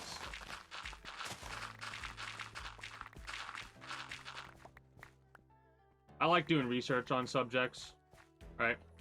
Which is kind of ironic because back in high school, I always hated projects, right? I always hated going through the process of doing the research, citing the places that I got the research and stuff like that. When I really started enjoying projects and presentations was actually in my engineering class I took. With my engineering class, the way the teacher taught that class was that they had you do presentations, but it wasn't like, oh, you have to present on this. It was more like, hey, we're gonna be talking about this, like energy, right? We did non-renewable energy resources and renewable energy resources. And it was funny because the teacher allowed us to basically do the research on whatever we wanted, the non-renewable or the renewable resources. And sometimes those renewable resources are not as renewable as they claim. And I'm not talking about solar or wind, I'm talking about like geothermal to an extent. Right? Now I brought that up because we were allowed to choose what our project was about, even though there was like a theme. I challenged myself on this one because I chose geothermal. This was, I don't know if you can find geothermal, like information on geothermal energy easier. You probably can, because it's been like 10 years. It has been 10 years since I did the project I am talking about right now. Anyways, at the time it was very difficult to find information on geothermal energy because it was very new, right? And when I say new, it could have been 10 years old at the time, but it's new in kind of quotation marks, right? Like, yeah, we know of geothermal for a while, but we only recently just started using it as often as we do, kind of example. Anyways, I picked geothermal, and I think I picked something else. I picked another energy. Like, I think we had to do one renewable and one non-renewable energy, or something like that. I can't remember exactly what the two... They were two different projects. I know that much. And at one point, the teacher thought about the how difficult it would be for some of the things, right? So they, like, in the middle of class after we picked it and we started like doing our research right then and there, like just to get a head start, not a head start, but like an idea on what we were looking for. The teacher was like, if you want to switch to a different energy, if you've chose geothermal or this other energy resource, because the other energy resource, while not as difficult to figure out as geothermal, was still kind of difficult. And like, everybody got up to change it because, like, high school kids, right? They're not going to want to, like, do something as difficult as the teacher made geothermal seem to do the research on, right? And I got up to change it too because it's like, shit, I don't know if I want to put as much time / effort into it either, because again, teenager, kind of lazy. And I say kind of lazy in quotation marks because not all teenagers are like, oh, I don't want to do projects or do this work or this or that, right? But like a good portion of them will have a tendency to be like, oh, I have to put work in on this project. You're not just going to give me an A. Ugh. Right? I wasn't exactly like that, but I just like didn't care about presenting and stuff like that. Which is ironic considering I'm doing this. Anyways.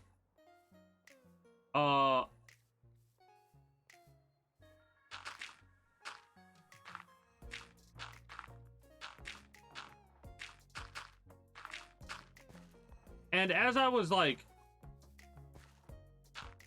slowly making my way up there, I was thinking about whether or not I actually wanted to try and stick with my projects and present on geothermal. I cannot remember for the life of me what the other energy resource was.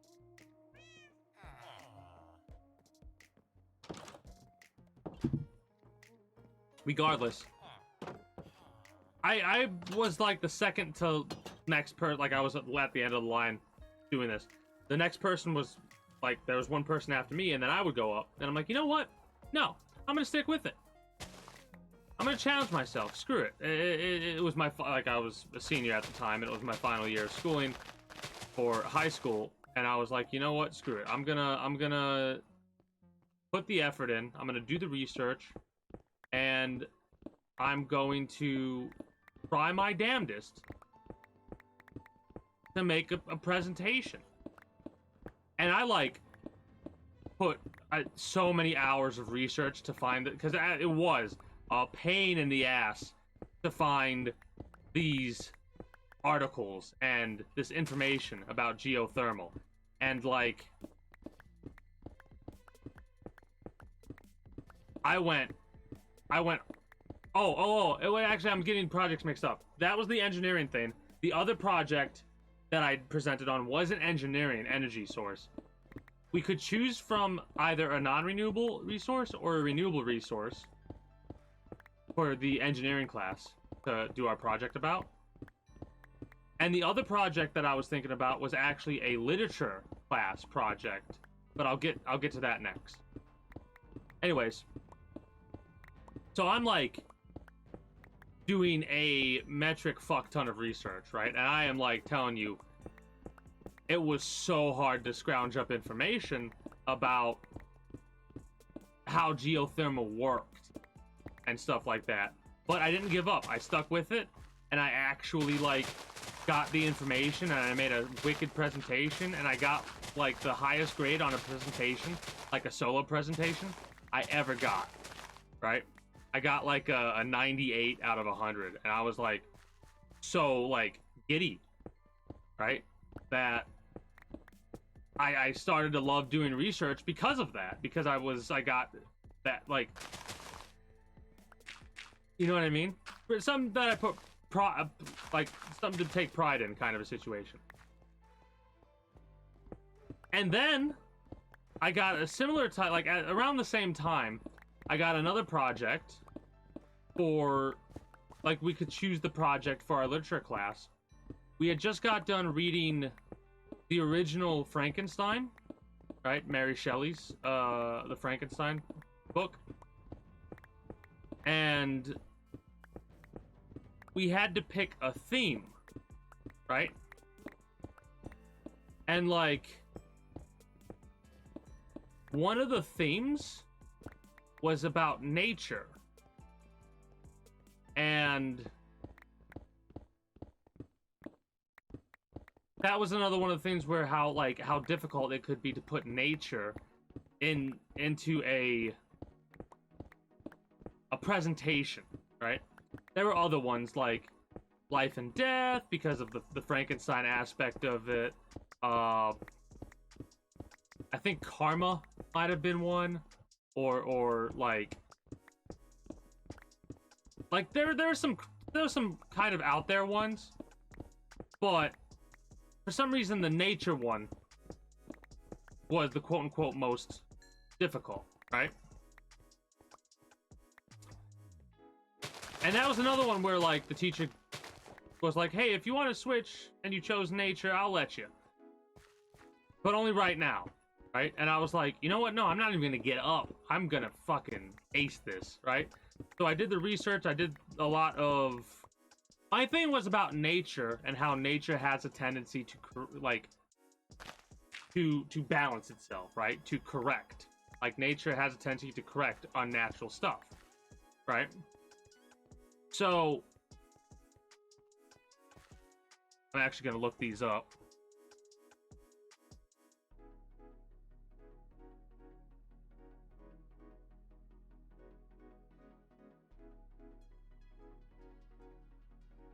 Now, when I did my presentation, I specifically looked at everybody and I was like, listen, if you're squeamish, this is not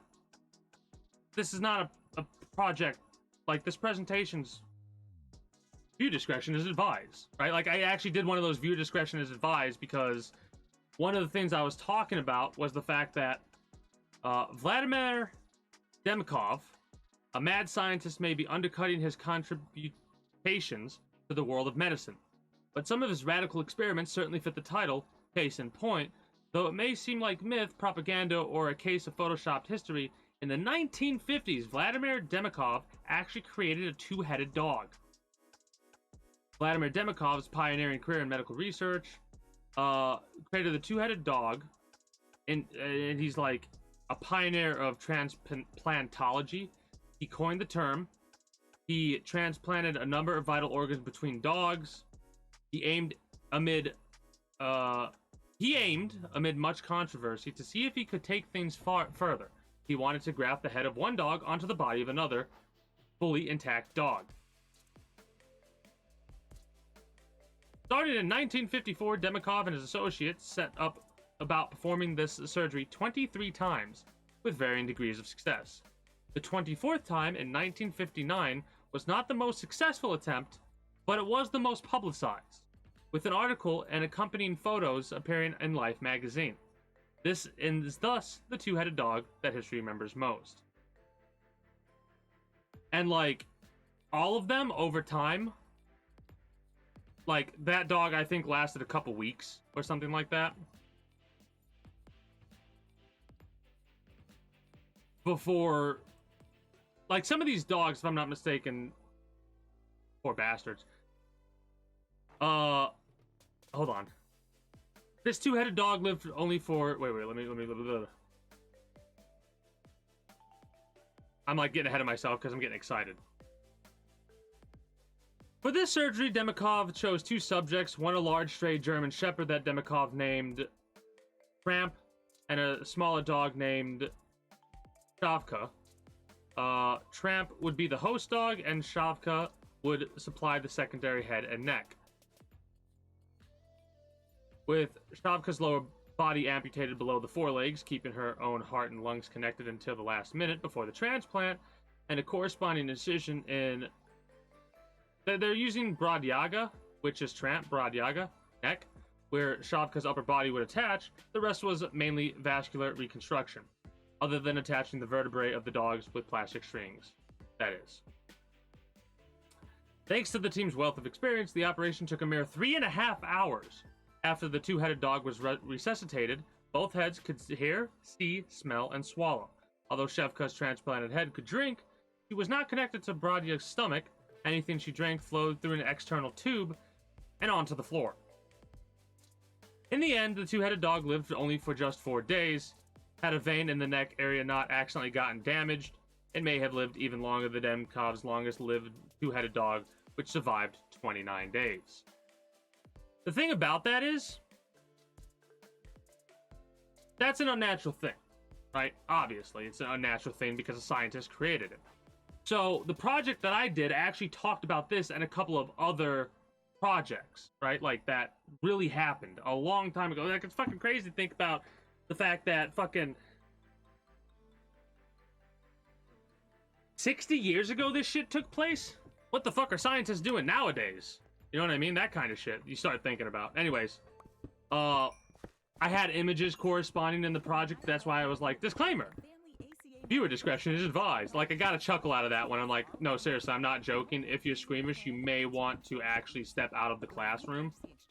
I kind of like talked to the teacher about it too, and I was like, I want permission for students if they want to leave because this is graphic, right? And it's not that bad in my mind, but to me, that's not, like, it's bad. Like, it's like, oh, that's horrible. But it's not something that I would lose my lunch over. Other people may. That's why I said that. And what ended up happening is I, like, got another, like, a 98 on that as well.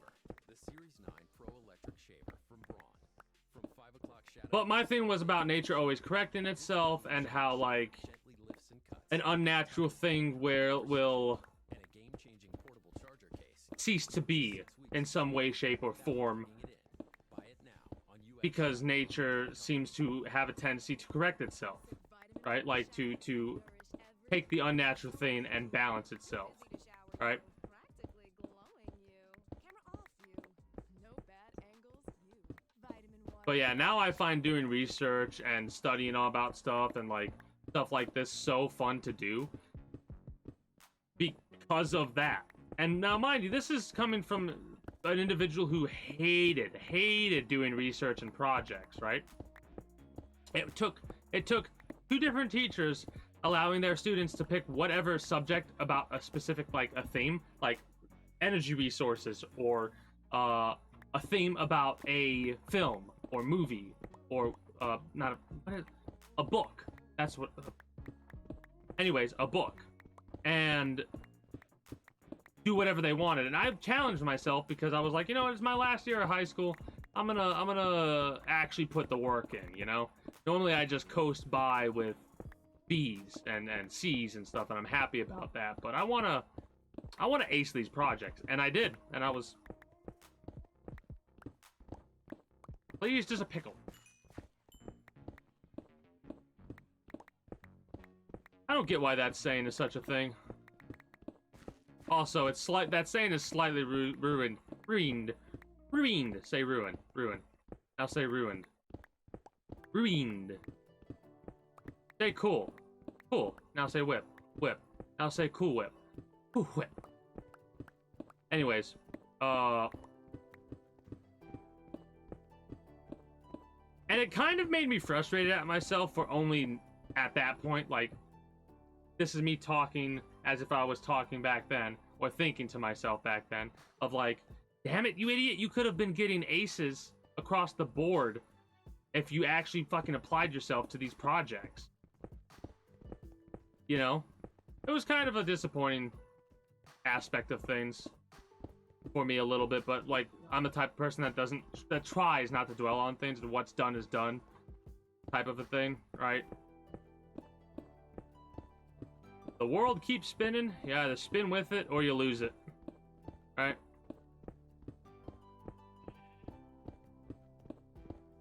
No matter what the situation is.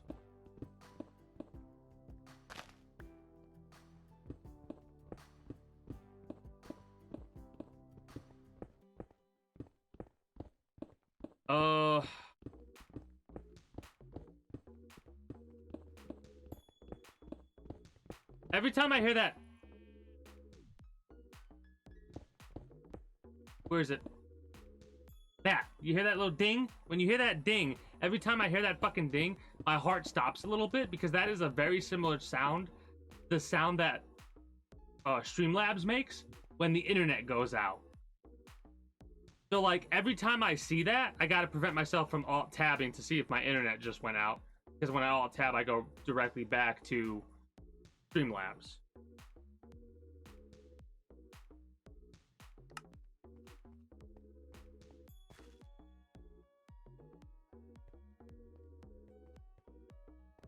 Well, let's get some more regular stone, because I'm going to need a metric fuck ton of that. Because, like I said, the castle walls, I'm not going to make the castle walls out of cobblestone. I'm going to make the castle walls out of, like, blocks, like stone blocks. And that comment I made about applying myself, I may have taken a little bit to the extreme in video games. Also,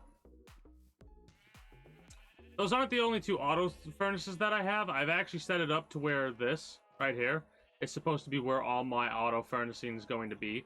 I need a couple more, I need like 1 more hopper, and I'll be good to go at that point. Across like a couple more hoppers, actually. Now, you might be thinking this is a little bit over excessive. You're not wrong. But, counter argument.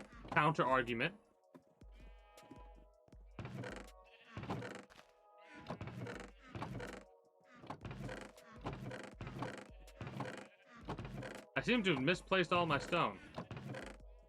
Oh yeah, also counter argument. This is the quarry. That's as much work as I've done so far. That's my counter argument.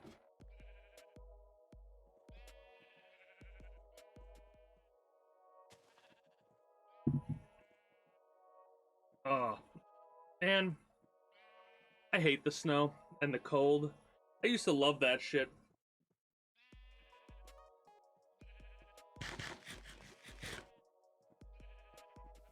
How we looking?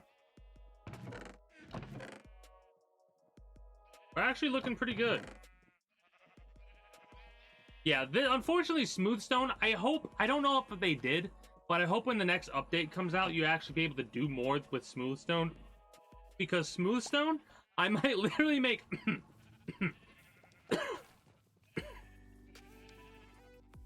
I might literally make Smoothstone the roads for the village. Because of how otherwise useless it seems to be. Mind you, it could also... I don't think I can make stairs out of it. That's the thing. Otherwise, I would make smooth stone stairs for the Colosseum. I need to store all this crap. I'm going back to continue mining, but I can't do that. Oh, man, look at that. Look at that. How quickly it went from being a problem to being, like, this is going to be so good for so much housing. I might make cauldrons. No, not cauldrons. Cauldrons are for leather workers.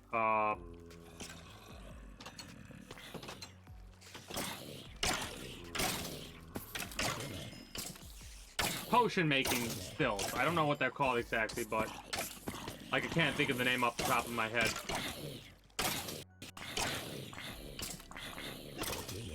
But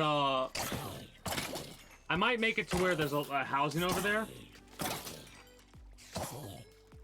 and that housing, each basement has like potion making stuff, but I don't know yet. Now, mind you. Off stream, I don't like, if I'm going to bed, I'll AFK fish right there, but off stream, I have a tendency to literally just go down to Dock City and fish to get more of those green chests you see right there, those Neptunium chests, because those are useful for gathering more Neptunium. And even though I have mending on this, I want to make identical sets of armor in case I ever happen to lose this set, right?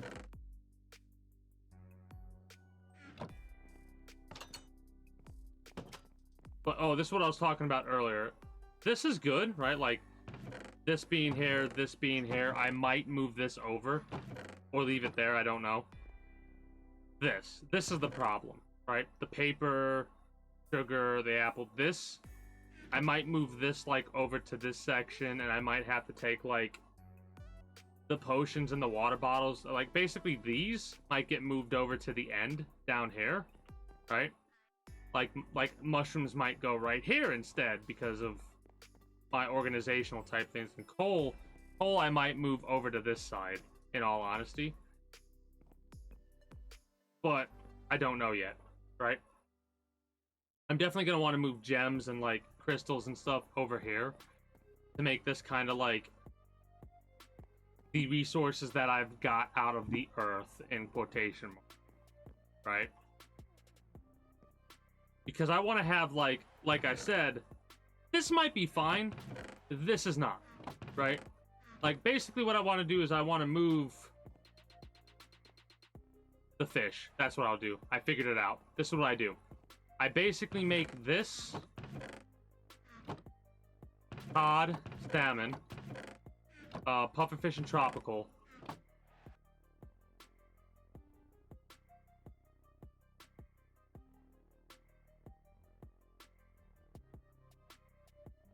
Wheat, potato, carrot. Actually, no, it would go...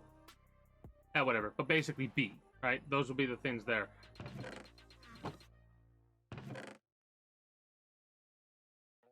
This I'll have to move. This I might move to potion-based stuff. Glowberries, I don't know what to do with these. I really don't. Honestly. I could use them for lighting. Fancy stuff up.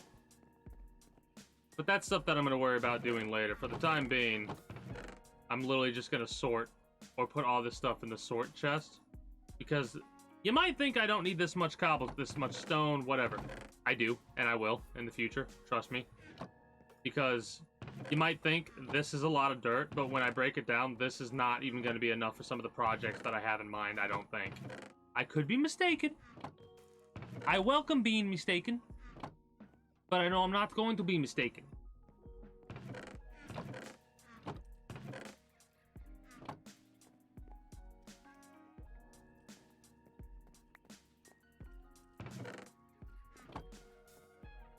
Plus, Fortune's so good, man. Fortune is so good.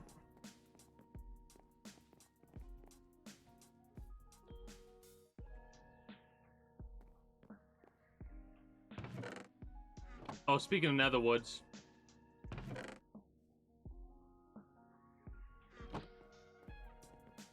I'm gonna make some projects out of that in the future.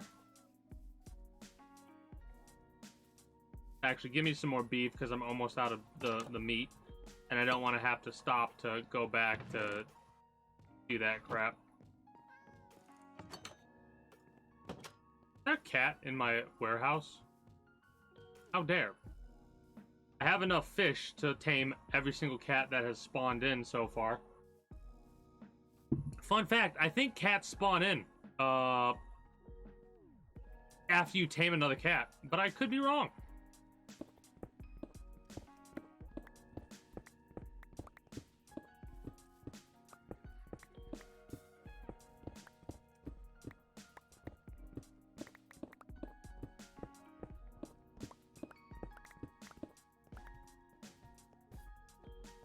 I need to basically...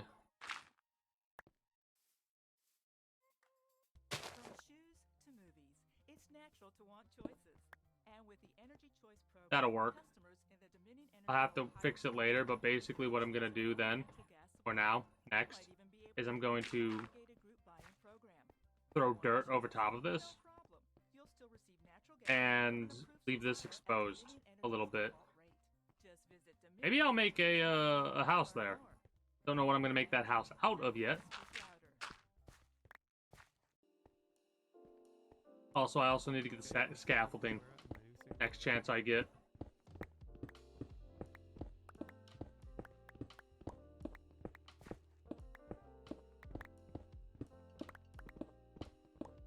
There's a part of me that's, as I think about it, like the next game that I'm going to play after a couple of more hours of messing with this. Maybe not a couple more hours, maybe just another hour. Maybe I'll do something that I rarely do, and I'll play like 3 or 4 games tonight. Normally, I play 2 games, which is kind of funny to think about because I only ever used to play 1 game for like an extended period of time, but I found that I actually stream longer when I do it this way. When I play like 1 game for 3 or 4 hours, then switch to another game for like 3 or 4 hours. My streams used to be on average 4 hours. Now they average like 6. And they'll probably end up getting longer and longer during the winter times, right? So I'll probably be doing an average of 12-hour streams in the not so distant future. Speaking of 12-hour streams, December 6th. I'm gonna bring this up a lot the closer we get. And I mean, like, at the point where when December 1st comes around, I'll probably be talking about it like once every 5 minutes because of how hype I am for it.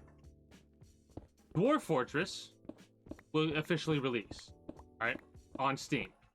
Now, for some of you, probably most of you, you have no idea what Dwarf Fortress is. To give you an idea of what Dwarf Fortress is, basically, this game was inspired by it. This game would not be as it is if not for Dwarf Fortress, basically, right? So, it is probably my favorite PC game of all time. It is, okay, let me word it this way. It is my favorite non-story based creation game. Right? It goes like, and I put a lot of hours into this game, and I've like playing it like off stream. I'm playing it once every Monday on stream, at least. I'm playing it on weekends more frequently. Like it's a really good game, and I'm really enjoying it, even through its simplicity. However, Dwarf Fortress, I love it because it's a build whatever you want type of game like this, but it's more hands off. Like, I'll tell the dwarves that I am in control of to mine and dig trenches and build, and then I have to wait for them to do it. It's also extremely complex, and it's a simulated world, right? So, like, you cannot spoil the story of Dwarf Fortress because literally every randomly generated world has a different story. Different kings will come to power and create different lands and rule over different jurisdictions, and wars will happen differently, and like enemies will be different, and different assassination attempts and different creatures will be in existence. It's crazy. It's crazy, the history of that game, right? Like, you could probably create D&D campaigns based off of the regions that you can generate in Dwarf Fortress. Hell, I might do something like that, right? That would be interesting. Hold on. I've never played D&D, right? I've watched a lot of Dungeons and Dragons like clips, and I've watched a lots of information about that. But I'm thinking about it, and a Dwarf Fortress themed campaign would probably be really interesting. Because the way Dwarf Fortress works now is you can set up a tavern and actually have people come by who want to hunt monsters at your fortress, right? So, like, you could literally have a campaign based around that concept of, like, a fort comes in and you're a band of... You're a party. You're a Dungeons and Dragons party that want to hunt creatures and explore the caverns that have been unearthed by the mining that has taken place, right? Oh, I like that. I might have to do something with that.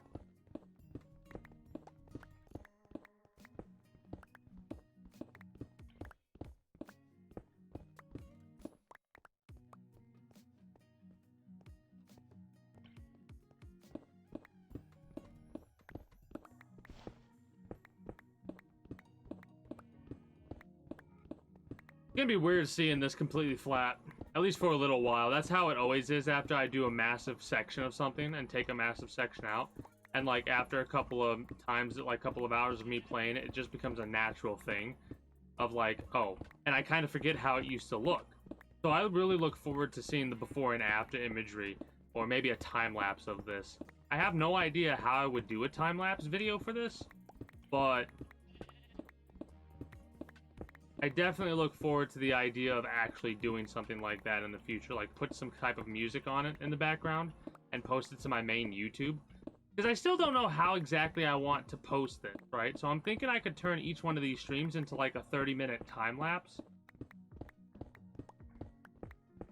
for my main YouTube channel. Because I have two YouTubes. I have an archive where I post like... So if I play 2 games a night for 4 hours, the first game will be a 4-hour video on YouTube, my archive channel, and the second game will be a 4-hour YouTube video on my archive channel, for example, right? You know what's funny? Silk Touch on one of these picks would be useful for this to get just stone, but I don't want to do it on this pick, right? Do you get more resources, or can you not mine an iron ore anymore? I don't know how to like call them what they are. Like, can you like still touch this and melt it, or no? I don't think so. I'm pretty sure not. I were a betting man, which the only time I'm a betting man is in video games where there's nothing to actually lose, then I would bet that you cannot smelt iron with the block in it, or with it in the block.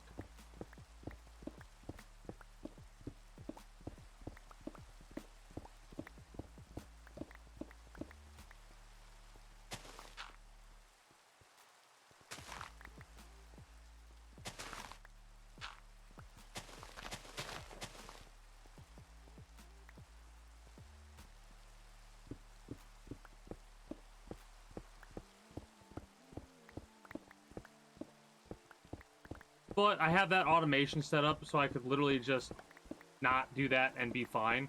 And it's not that bad to like I said, the more I think about it, the more I'm liking the idea of just cutting down this and like deforesting this entire area to replace it with mangrove.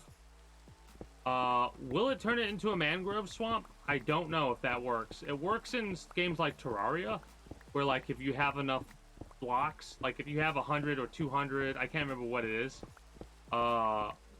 mud blocks with jungle grass attached to it, it becomes a jungle biome.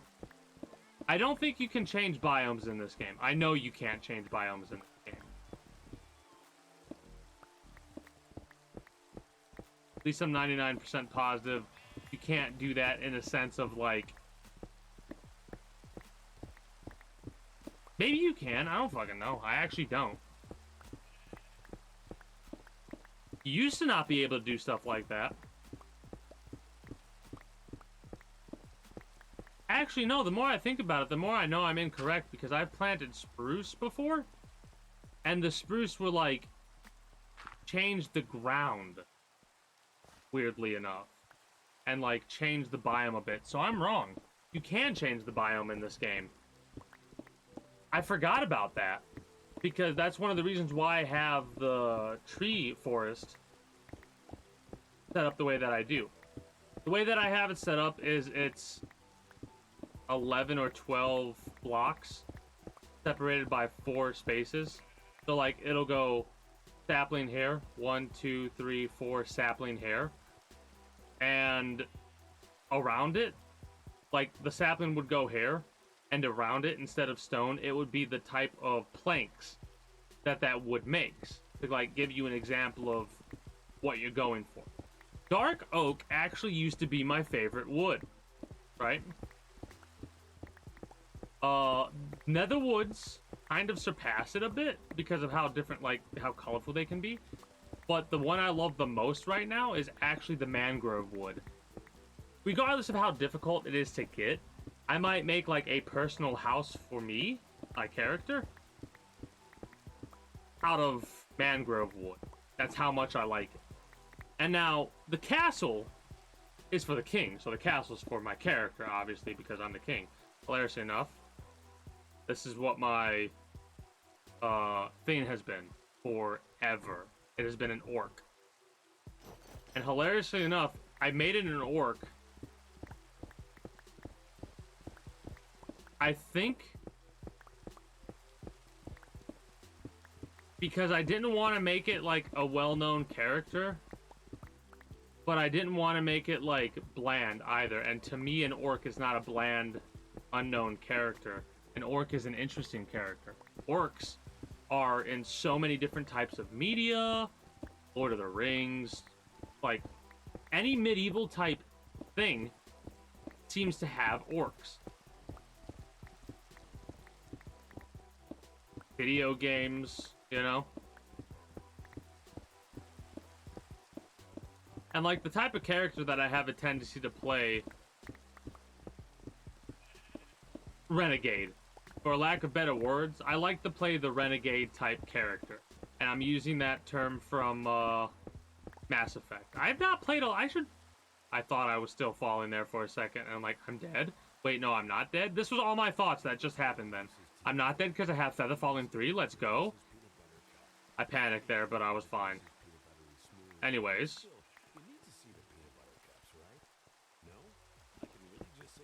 I like to play the renegade character, but for my first, like, I put a lot of playthroughs into games like Skyrim, right? And I always play a game how, like, if I was this character, I roleplay it a bit, right? Like, if I was that character, what would I do if I was this character? If I had these abilities, if I went through the things that this character went through, right? What would I want, or what would I actually do in this situation? And there are a lot of times where I might make decisions that I wouldn't make normally myself, because I know I am not that character, but I try and think about, like, okay, so if I experienced somebody trying to kill me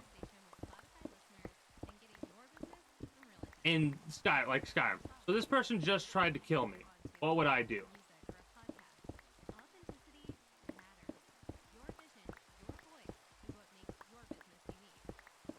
One of my favorite quests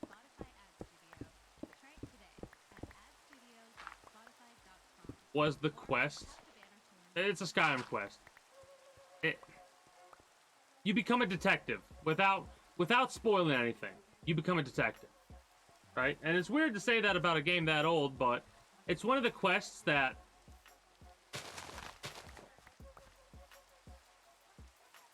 it surprised me with how they did it, and I adore it. I try and do it every playthrough because of how much I like it.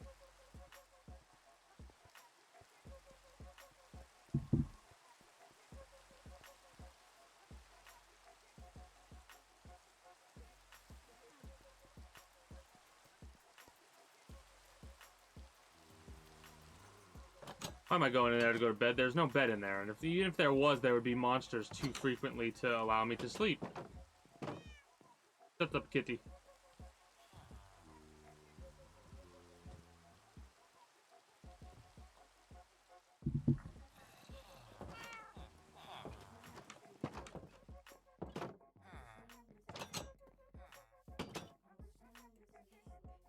But yeah, off stream I have a tendency to chop down that dark oak over there, and because dark oak is the most plentiful right now, I'll just use that to make charcoal out of. What's really funny to me is the fact that I'm gonna have a lot more wood than I'm gonna know what. I'm probably gonna turn it all into charcoal because I'm thinking about it, and I'm not joking when I say I'm saying this more to hype myself up for what the amount of work that it's gonna require, than to, like, point across that I'm actually gonna do it. Because if you've seen anything from me in this series so far, yeah, no, it's gonna get done.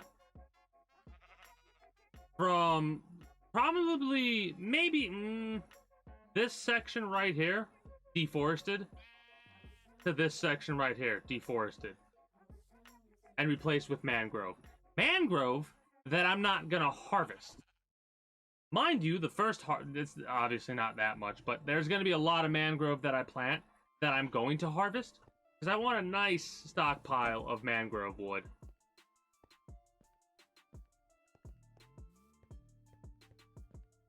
But it will take some time, and I will turn all of that wood into charcoal. Why am I not using the ridiculous amounts of coal that I actually have access to? I don't fucking know. Now that I actually know the best way to do it, it would actually be better to use blocks of coal, right? Like, gather basically a chest, a singular, not a double chest, but a singular chest full of charcoal blocks. No, not charcoal blocks. They should make charcoal blocks of coal blocks, and basically just never need to worry about furnace use ever again. The problem is that I kind of have too good to use syndrome regarding coal. Because coal can be used to make torches, and torches are very useful for lighting. It's just one of those things. I will say, the fact that librarians sell lanterns, I keep calling them lanterns. They're, oh no, they are, I almost said lamps. I almost did the opposite of what I've been doing. I actually did it the right way. Ignore me. Anyways, You can buy lanterns from the librarians. That definitely saves up on a lot of iron usage, right?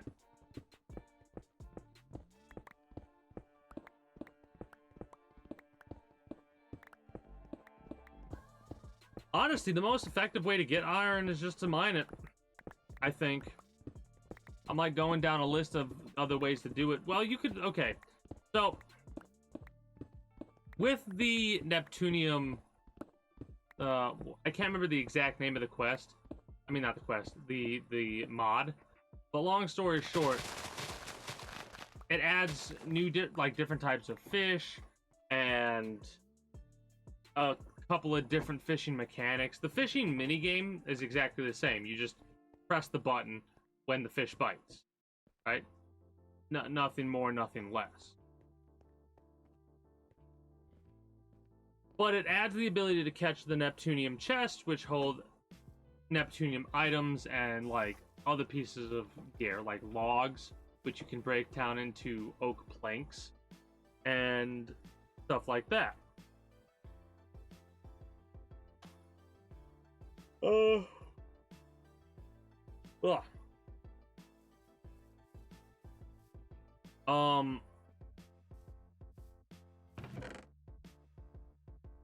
And like, see how there's the double hook right there and stuff like that,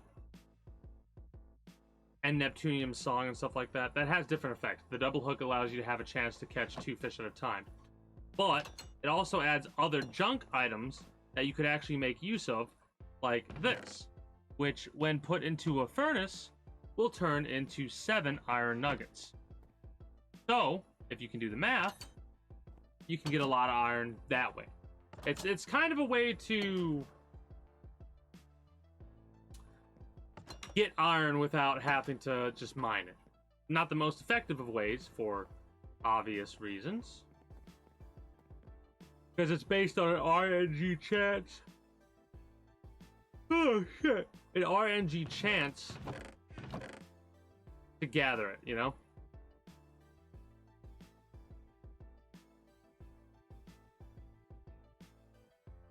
Let me make sure this is all cobblestone.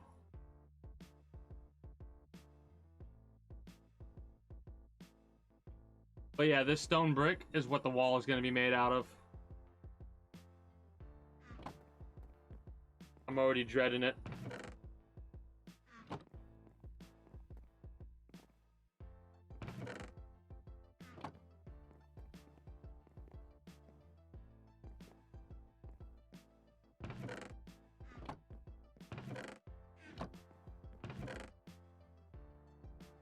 Yeah, as you can see, I'm starting to get a ridiculous stockpile of blocks, but the only time they're going to be as efficient as they could possibly be is in an auto furnace.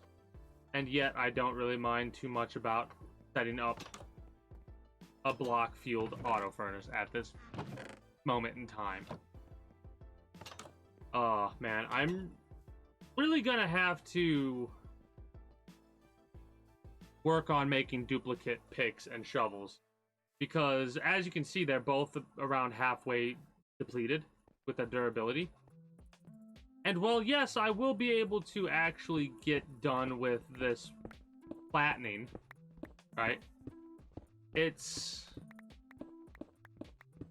gonna suck because I can't really do anything else after that, right? Having a secondary duplicate pick will allow me to keep going even after I'm finished with the quote-unquote main project of the evening, which this is what that is. This is obviously the main well, maybe not obviously, but this is the main project, getting set up to be able to start putting down more and more housing around this area.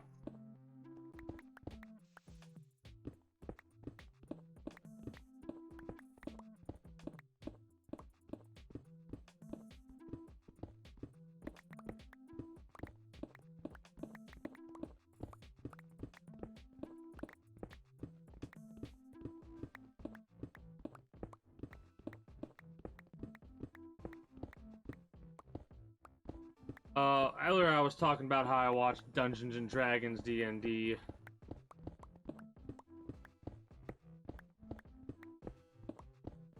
I can't, what is the name of the campaign? Anyways, I watched Critical Role, and I've been starting to watch another popular Find deals on endless festive holiday group that campaigns.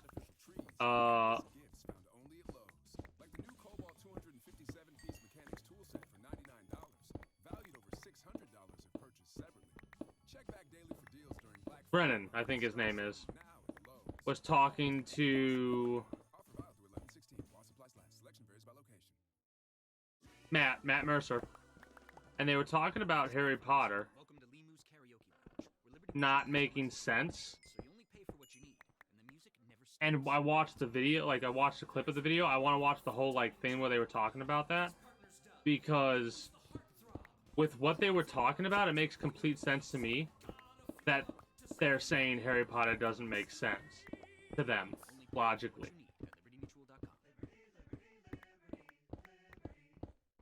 So we just switched to Verizon Home Internet for free. With the Verizon Forward program and the Affordable Connectivity program, eligible households can receive Verizon Home Internet for free. No surprises? There's no annual contracts or extra fees. Where do I sign up? Visit verizon.com/ACPHome to see if you qualify. Services available in select areas. Affordable Connectivity Program ACP is a government program providing eligible households with internet service discounts. One program discount per household. Verizon Forward is for eligible residential customers with ACP. Apply to a Verizon Home Internet plan. Discounts may vary.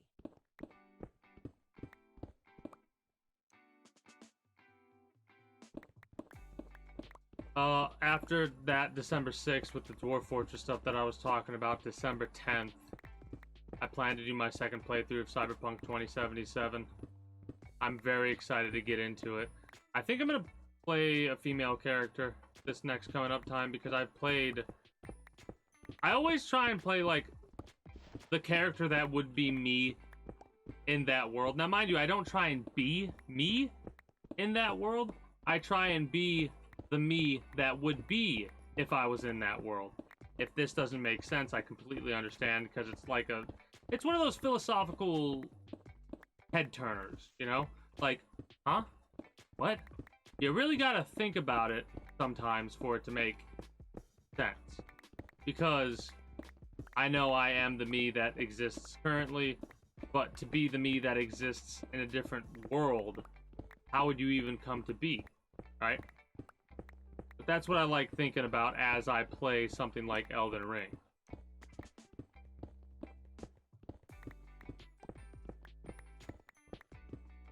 Putting that into the way that I just put it when thinking about my Elden Ring playthrough, there's a couple of moments that just like make me chuckle thinking about them retroactively.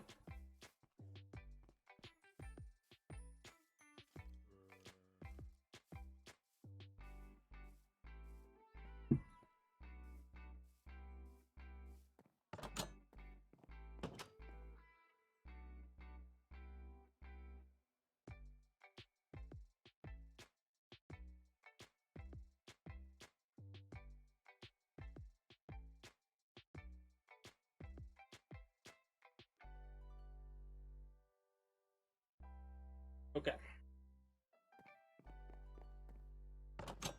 Had a long day.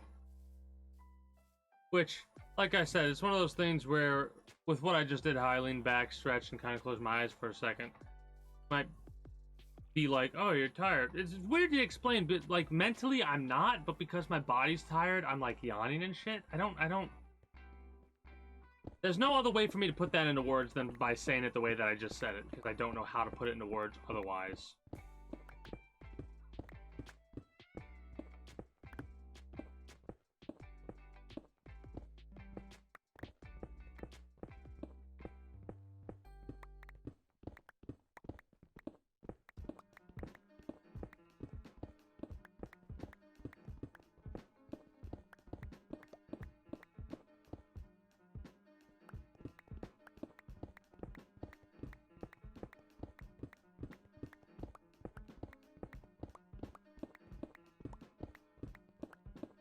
It is amazing how much influence video games can have on you. Trying to think about... I'll probably just be blunt about this. But, like...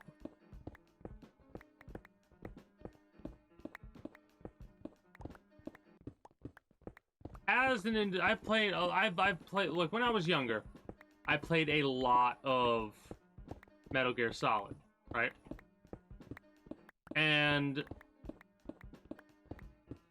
I think that is one of the reasons why I have some of the preferences towards certain individuals that I do, because based on the characters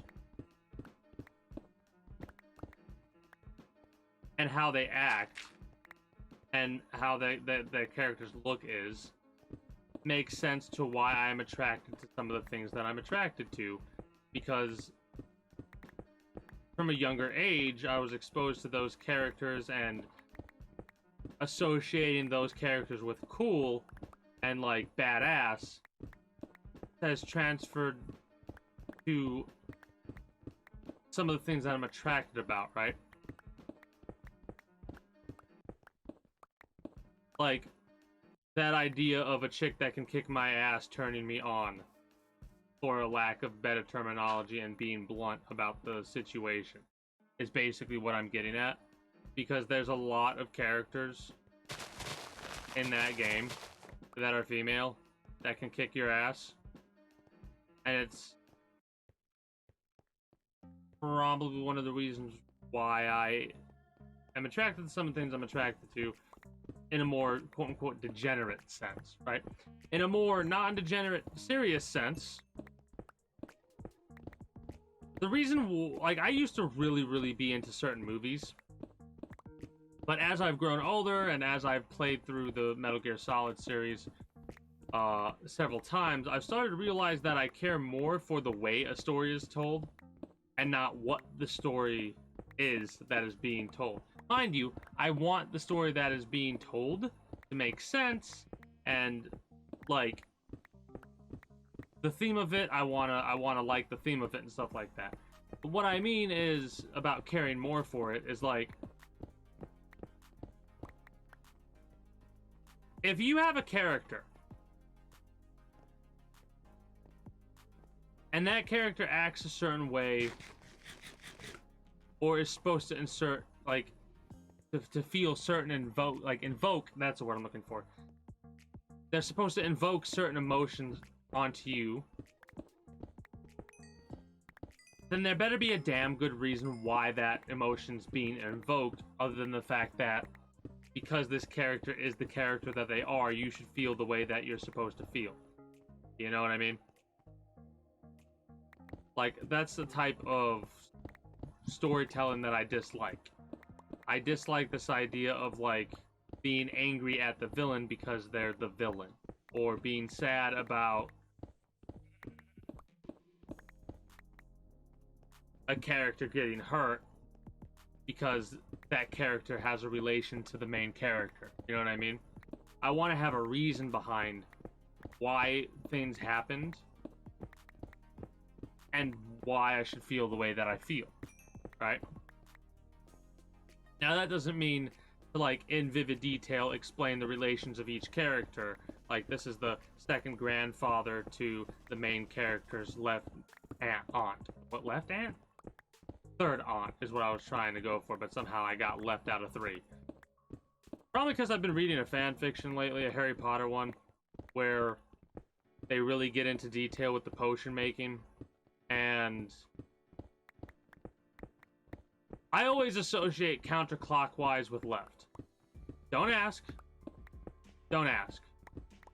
But, because one of the potions being brewed required you to stir counterclockwise 3 times, I think my brain turned that into left 3, being associated with it.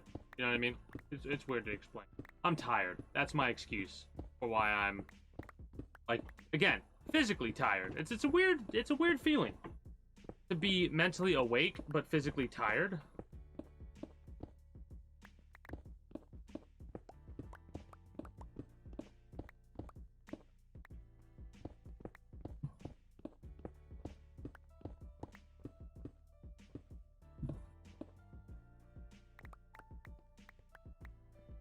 I shouldn't be gulping my water like that, but I forgot how to take simple drinks. Simple sips. That's better. I've been talking a lot, not doing a lot of drinking of the water.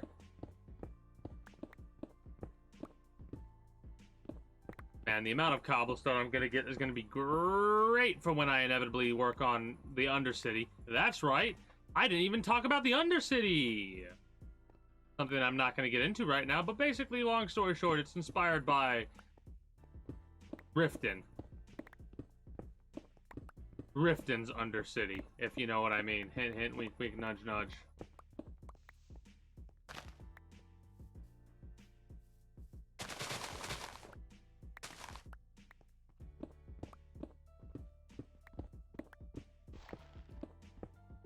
Before I wrap up for the evening with this game, I want to be done with this section of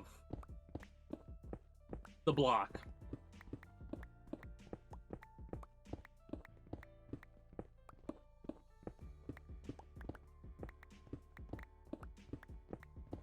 There is a part of me that may want to leave that dirt block there instead of, fuck it. I'll replant it. Replant it, replace the scaffolding.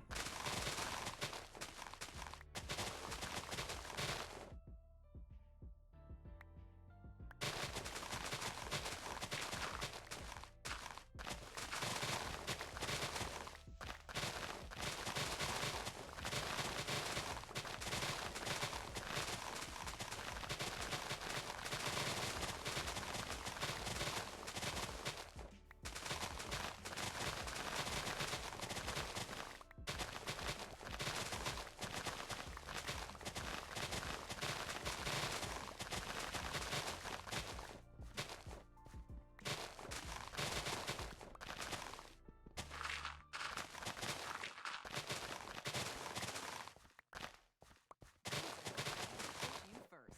With United Healthcare Individual and Family ACA Marketplace plans, your health insurance questions, plus our one-on-one support can help make choosing a plan easy. To find a plan that fits your Great kit budget, PW Theris. Hey, unlimited it would probably work. care visits, go to I mean, mind you, it's one of those things where, like, you're gonna be in for a rough time if policy may be continued in force or discontinued. somebody else hasn't already been through that place and has killed a good portion of the enemies, the mobs, because You can't see me, but I'm a unicorn. You know, one horn. I know. you kind of have to do a little bit of fighting at sometimes, unless you're just gonna go for loot. If you're gonna go for loot, you can just run around the island a couple of times. Try to avoid going into the island too far. Like, don't go to the location where it would take you to the forge. I think that's a little bit too deep. But if you stay on, like, on the outskirts, you might be able to pick off a few stragglers, basically, and get some really good loot. Blue sets, at least. Blue sets, purple weapons, maybe even some blue sets, exotic weapons. Because if people go there to forge, most of the time they're going to be bringing a blue set, big bag, so they could do some mining. Whether you're looking for a tasty pick-me-up or just But it's all up to you. better, sometimes you just If you want to try and go gray set, PDW, Theris. craft mac and cheese. I might just stick to Bright Sands or Crescent. No, actually, the next time I play that game, which might not be tonight, I don't know yet, I haven't decided. I'm actually going to go to Crescent all evening and try and do oil. I also need to do the dungeon. I need to get a group together to do the dungeon at some point with, like, exotic kits, fruits. That is not something I'm looking forward to doing. I'm haunted by the dungeon. I really am. That place is a mess.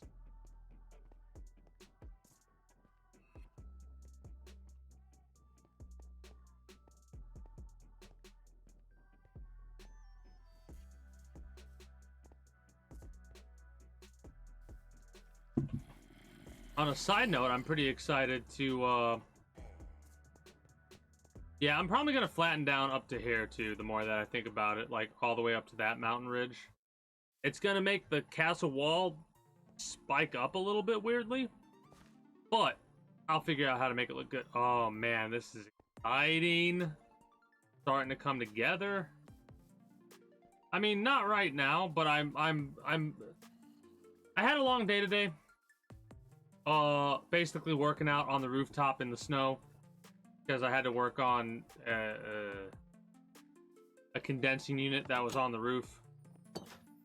HVAC stuff, heating and air, and stuff like that. So I'm debating what I'm gonna play after I get done with Minecraft in like an hour from now.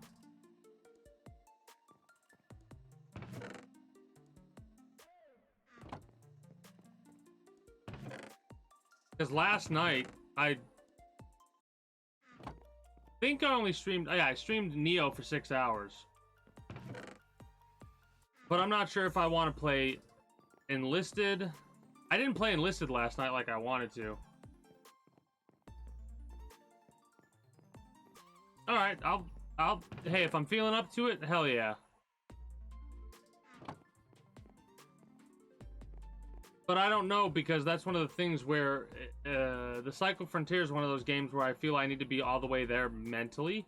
And while I'm awake mentally, I don't know if I'll be there all the way mentally. We'll see, though. We'll see, though.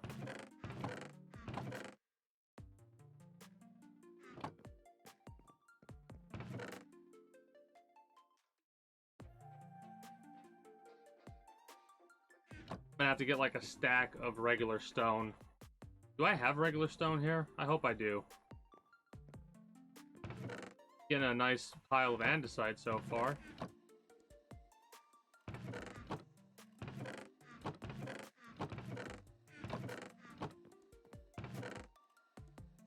There's a stack of regular stone. That's actually more than a stack of regular stone. 64 will have to suffice for the time being.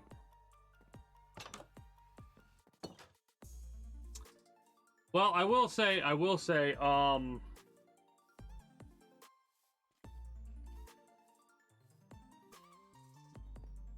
DMZ. That is definitely something I didn't get. I did not bring the scaffolding, damn it.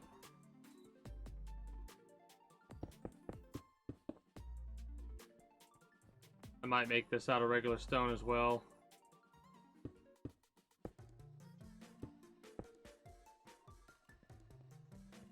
I'll worry about like fill in later for that. But yeah, I'm the type of person that I will. Okay, so new mode. To give you a detailed explanation of why I'm like the way that I am right now, tired wise. I didn't really get a lot of sleep. I got like 2-3 hours of sleep because I went to bed at like 6, woke up at 9. Was out the door at 10:30 and got home at around 4:30. And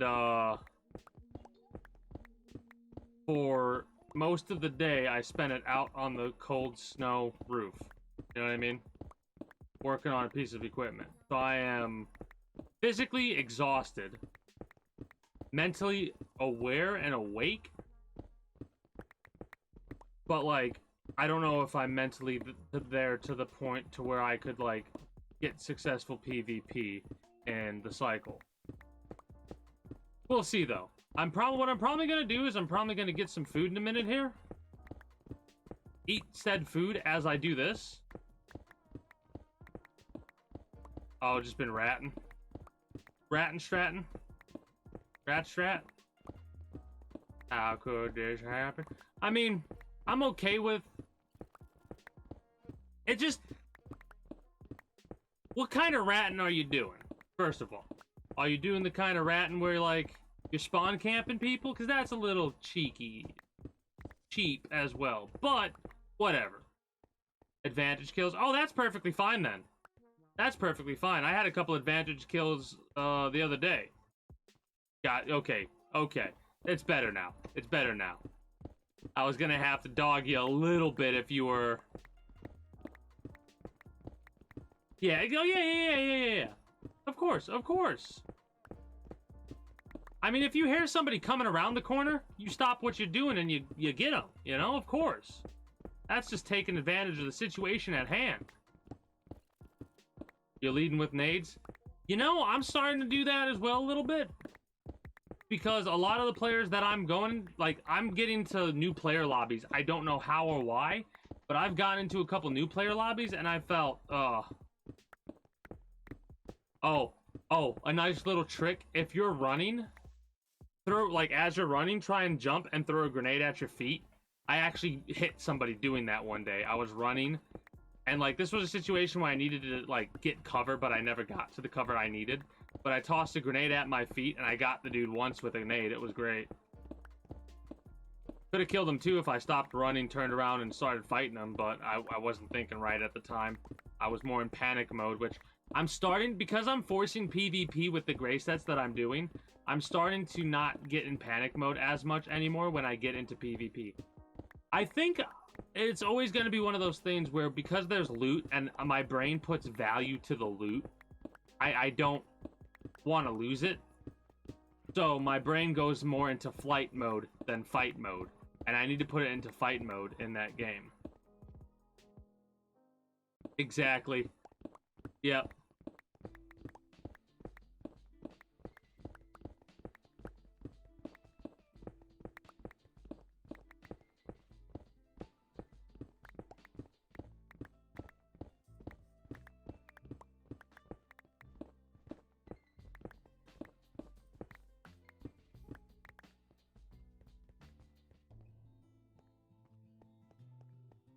Oh my lord, that's a lot. Okay, it's not that bad.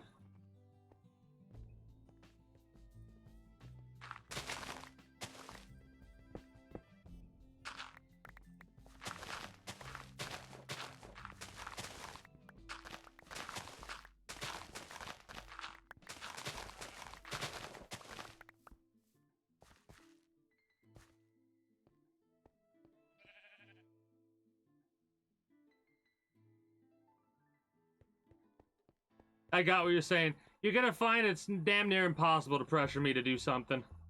I have a lot of experience from high school of people trying to pressure me to do shit and me just being like, hell no. Alright.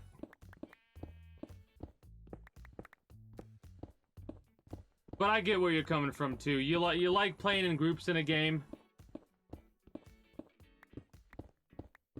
You like playing in groups in a game like that. I understand that completely.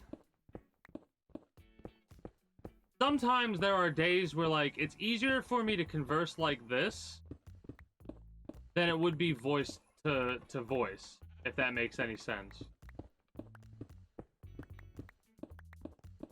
I think what it is, why it is that way for me, is because, in all honesty, I don't have to be as polite as I have to be when talking on voice. Now, don't get me wrong, I'm not saying, like, I want to be an asshole to people and just interrupt them all the time.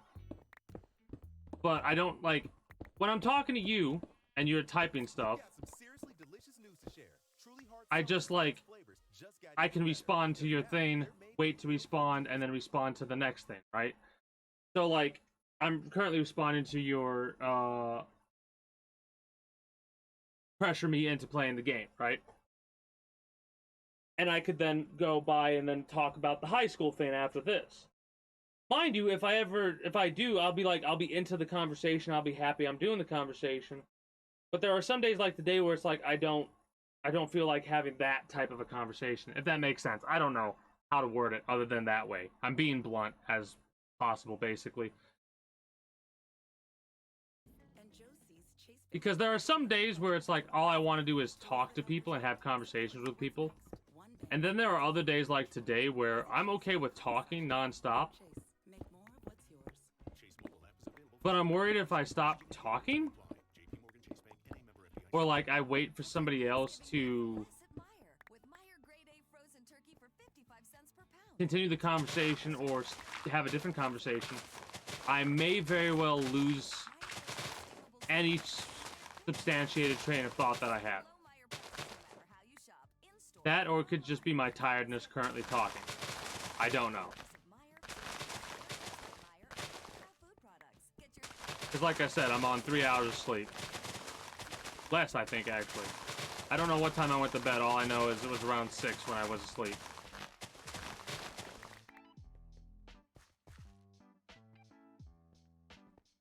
But yeah, if you're doing solo runs on Theros Island, I do wish you luck.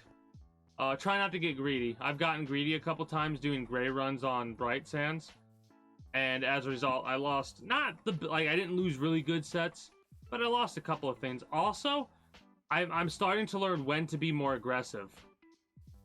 I almost ganked somebody's drill. That would have been great. They had a blue set brute, and I almost got him. Basically, if I pushed quicker and didn't hesitate in some of my shots, I would have gotten him.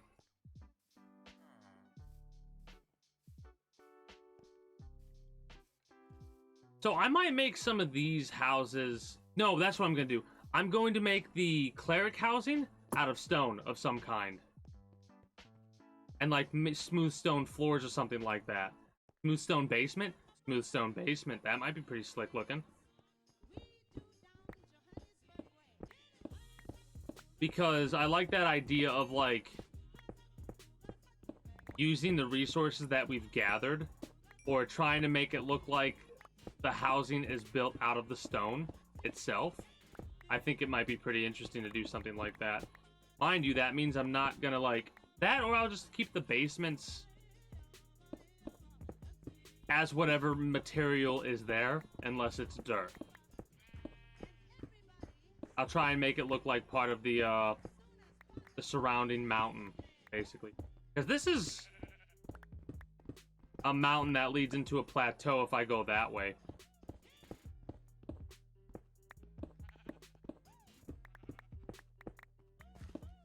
Ugh.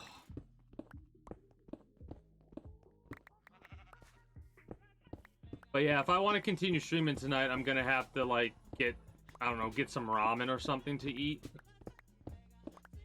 to give myself more energy. And after that, we'll see. We'll see how I'm feeling, what I'm willing to do game-wise.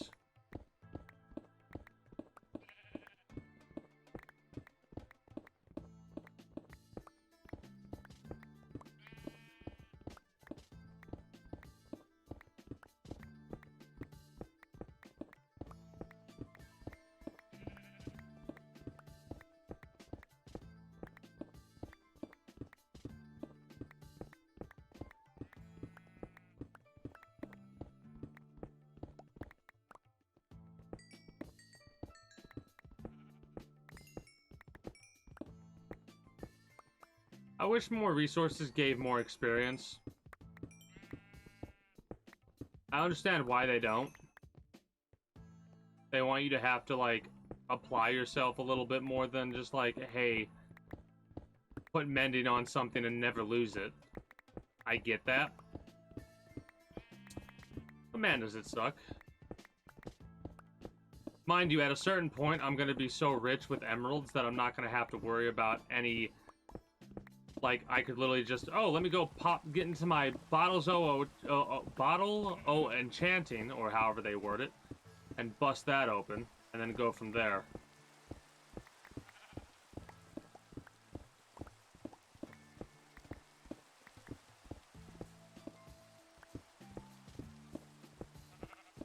Honestly, if my weekends weren't as hectic as they have been,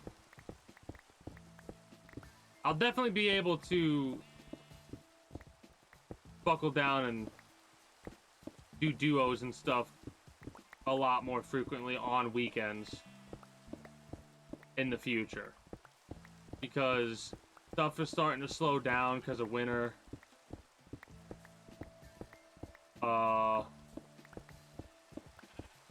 Is today Saturday or Sunday? Tomorrow's Monday. Tomorrow's Monday, so today's Sunday. Yeah, because on Wednesday, DMZ comes out, and Tuesday. What the fuck am I gonna even be doing on Tuesday? I might play Enlisted on Tuesday.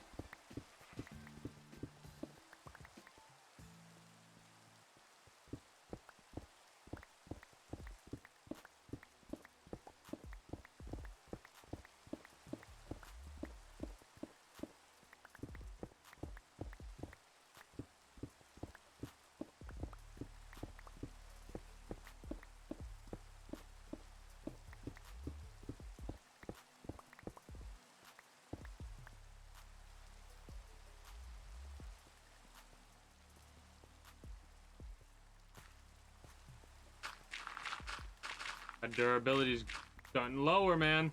Durability's getting so much lower on my tools. I really don't want to stop before this is done because I just like want to finish this flattening, and then I could worry about everything else. But if I have to delay it, oh well, I'll delay it. Honestly, normally like in the future, I'm probably gonna do more and more of this stuff off stream. But I have no idea. Because it feels like I'm working on the kingdom right now. And that feels like stream stuff. Whereas a lot of the other stuff that I've done hasn't really been working on the kingdom. It's just been doing, like, once you get in the groove, something that becomes mind-numbing work, I call it, right? Where if I wasn't having conversations like I am currently, or if I was playing by myself, I would literally just be playing like this. Or like this. And not saying a word, right? But because I'm streaming, I like to try and sit up straight. I like to try and sit up straight regardless, but there are some days where I find myself slouched. Having good posture and all that is a good idea. You probably noticed I like am fixing my posture as we speak, because I've noticed I've been slouched just then. Like I'm self-aware of it now because I brought it up.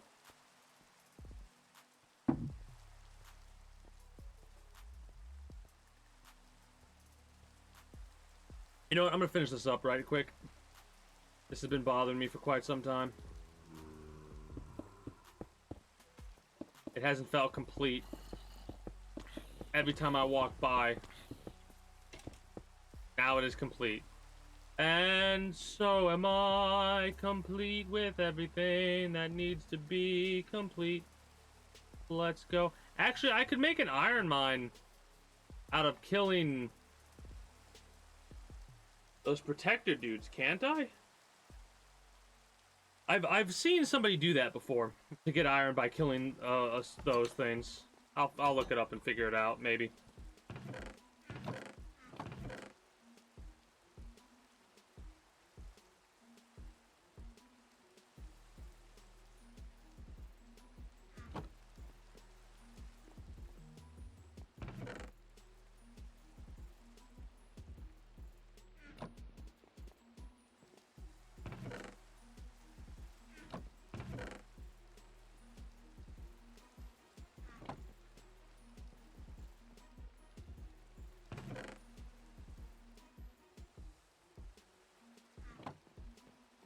Getting a lot of iron. Love to see it. Same with coal. The flint, I don't really care too much about because the amount of arrows we've been gathering from our little mob spawner has been great. Do I have an extra bed that I could just use while I'm in the middle of working? In all honesty, I do. I do. Let's go. Let's fucking go.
Make sure I keep an eye on the shovel itself because I do not want to lose this thing. I put a lot of experience into this shit, a lot of AFK grinding, a lot of shit into this shovel, and it's still not even technically complete because I don't have efficiency 5.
I'm glad durability only gets reduced on block break, right?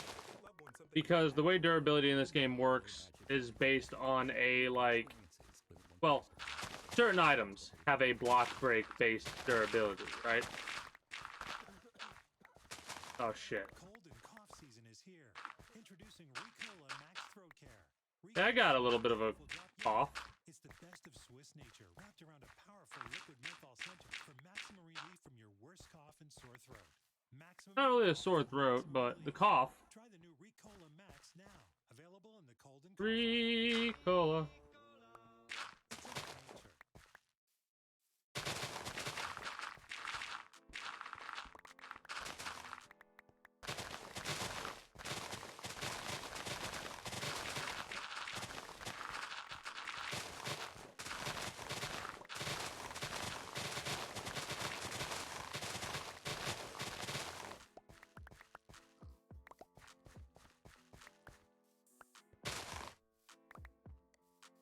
Lots of dirt. Can't wait to see how quickly I rip through it. Just trust me, like I'm saying. It might not believe me, it might not think it possible. But oh yeah. I'm probably gonna rip through this dirt at some point in the future.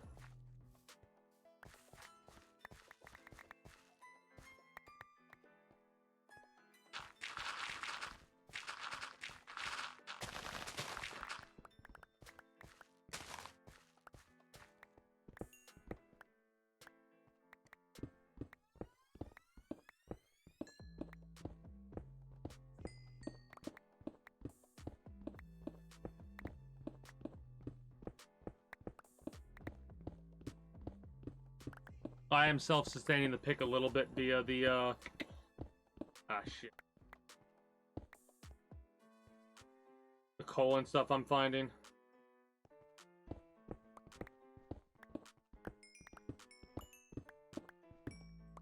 And I am finding quite a bit of coal, which makes me happy.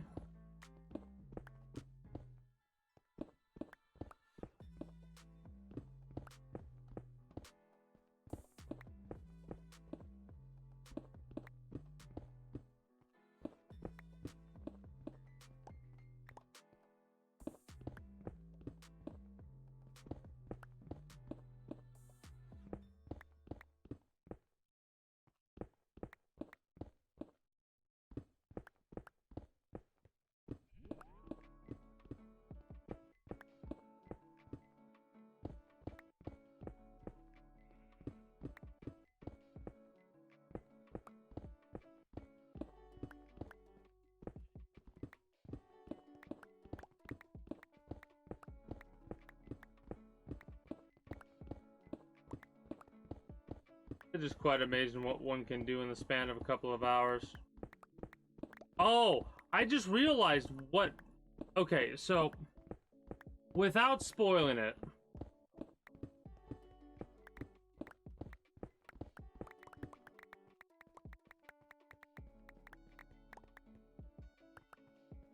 You get informed of when you unlock certain missions. There was a mission that I did that I defeat, and after I beat that mission, I got informed that I unlocked a mission, right? And I was so excited, so I went there and I checked it out, and then I was confused because I did that mission already. I just realized why it did that. It did that because in Neo, after you beat the game, you unlock the harder difficulty, which the first one is Way of the Samurai, and then it goes Way of the Strong, right? So, Way of the Strong, it unlocked that mission in Way of the Strong. That's why it was informing me of that. Got it. Because I 100%ed Way of the Samurai. And when I say 100%ed, I mean I did all the dojo missions, I did all of the main story missions, all the side missions, and I got all of the Kodama.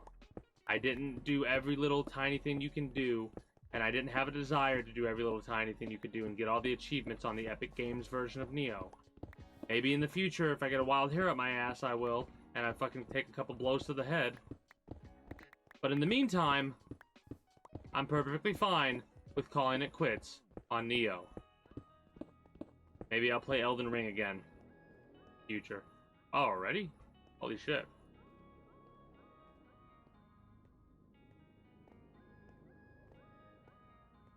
Ugh.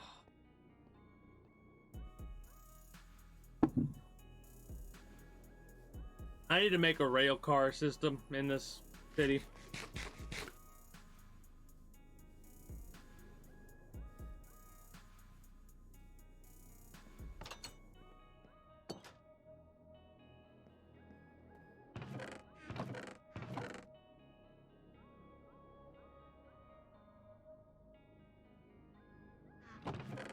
Accidentally put some granite into the thing.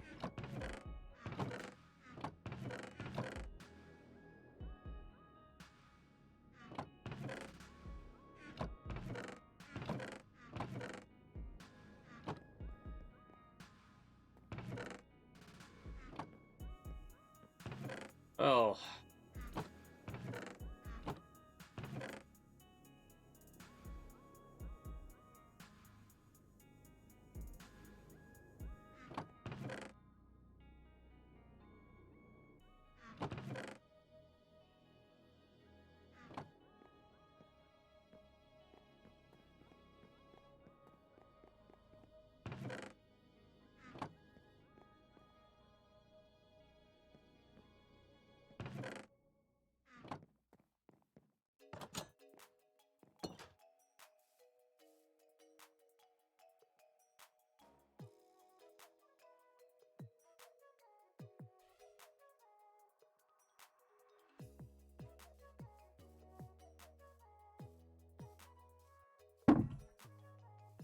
I'm getting the scaffolding this time.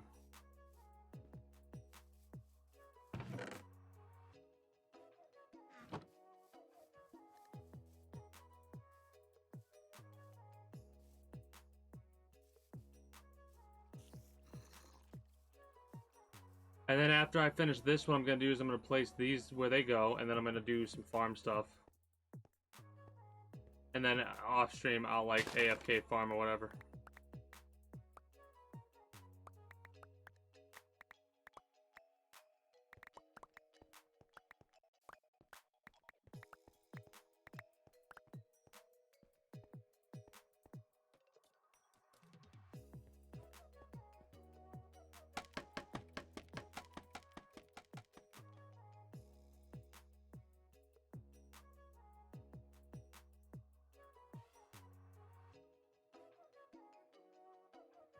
A full stack of 64 high.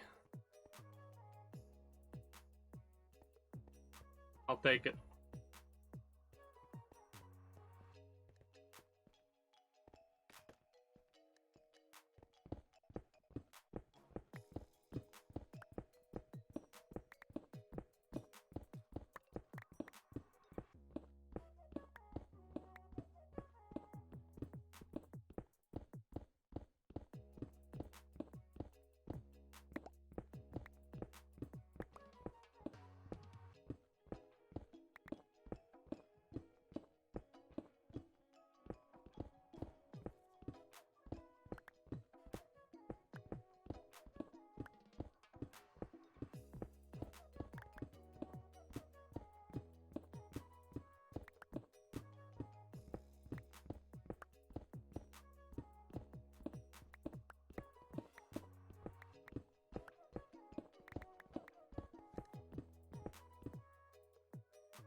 Well, like I said, we'll get this done and then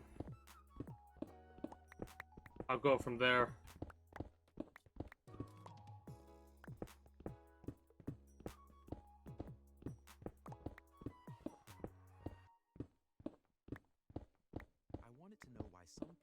I'll definitely be able to do it before I like risk breaking the pickaxe. I'm looking at the durability and I still have like 25% left.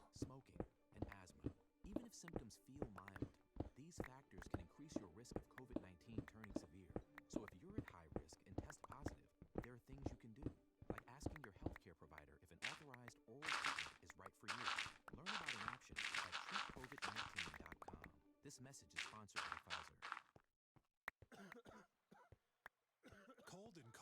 season is here. Introducing Ricola Max Throat Care. Ricola's most powerful drop yet.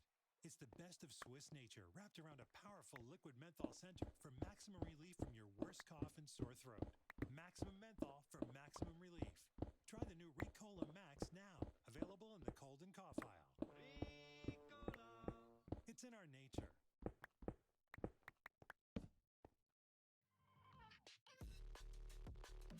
A selection of our current favorite drum and bass tracks. So in the span of about Raven. 2 hours, Featuring the latest tracks. I was able to flatten this entire section of land mostly by hand. There was a little bit done, like a teeny tiny amount done by TNT explosives, but I found that it would be less destructive to the surrounding area, like outside of where I needed to blow up, and just it'd get done regardless. It'd just take a little bit longer. Plus, it's not as effective as I would have liked, because of for some reason TNT doesn't blow up stone like it does dirt.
Yeah, I don't think I'll be able to play the cycle tonight.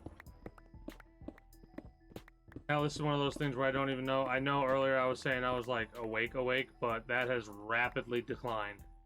My mental state and my tiredness. My mental state has rapidly declined while my tiredness has rapidly inclined.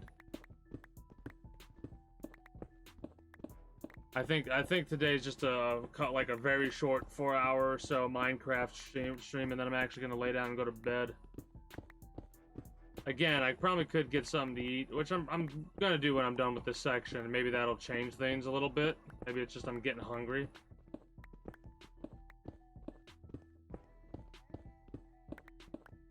I think I'm gonna just make some fucking store-bought ramen. Throw some hot sauce in there, beef flavored. What do we think? Yay? Nay? I mean, I'm gonna do it anyways.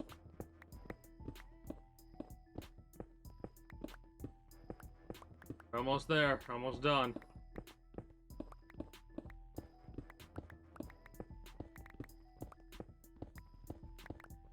I need to figure out how to do, but I really do like the idea of now. The more I think about it, the more I think that a series where like maybe I have music going on in the background and I just have a conversation in the foreground with just my voice.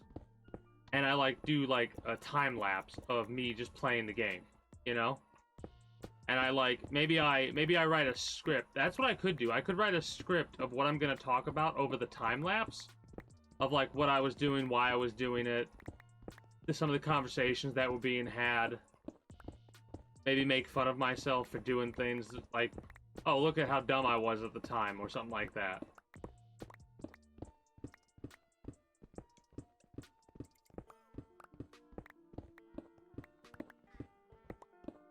That would be for the edited videos YouTube channel.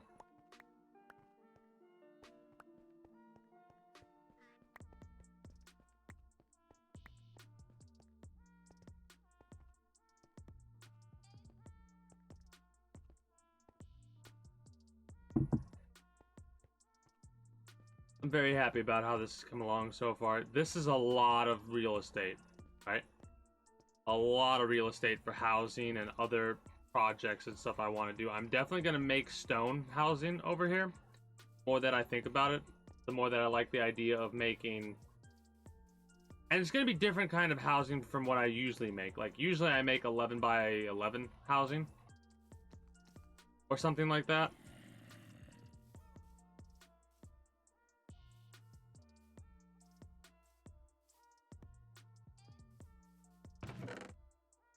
I'm gonna be done with this for the time being.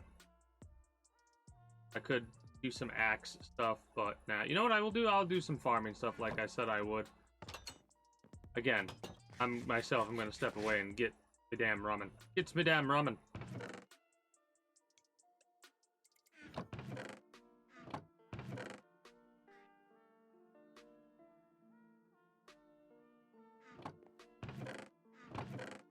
And then the next time that I use this, like I need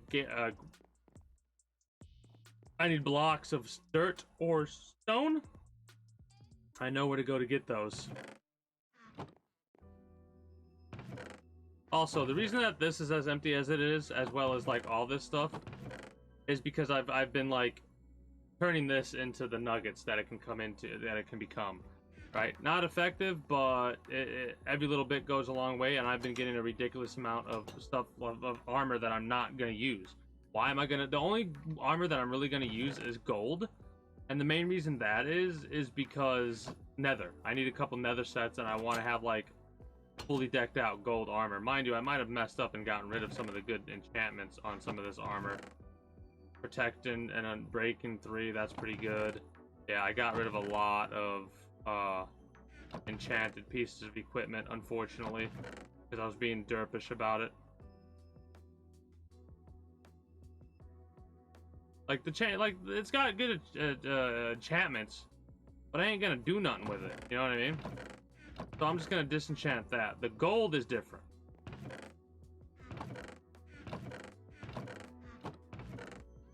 Oh, that's where I put them all. Okay, yeah, because the Protection 3 would overwrite the Unbreaking unless... Wait, can I... This is experiment time. I don't think I can do it. But I want to see if I change the way that it's done. Will it... Okay, so I want that one. Unless I can do this. Unbreaking, Fire, and Thorns. Oh, cool. Okay, so if I did it the opposite way, it would be Unbreaking, Protect... Okay, cool, cool, cool. I like how you can overwrite it based on where it's positioned. That's pretty good.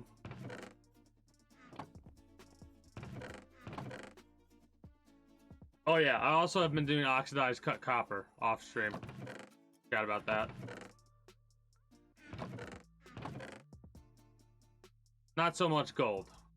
I don't really have a reliable way to grind out gold, realistically. I'll be right back. I'm gonna go get me some food.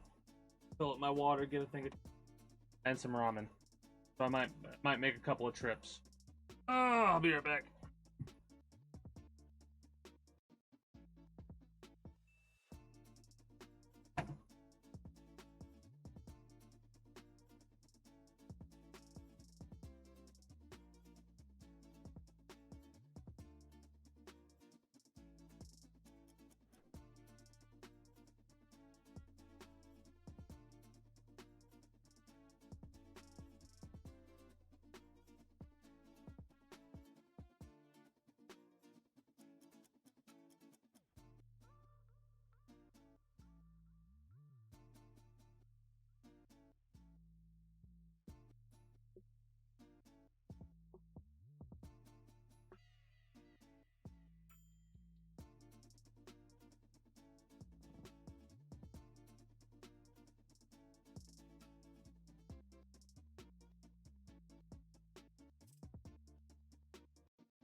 Jake from State Farm here to answer your what ifs. Hi, what if a moose rams my car? File a claim on the app. At State Farm, we're there for your what ifs. Like a good neighbor, State Farm is there.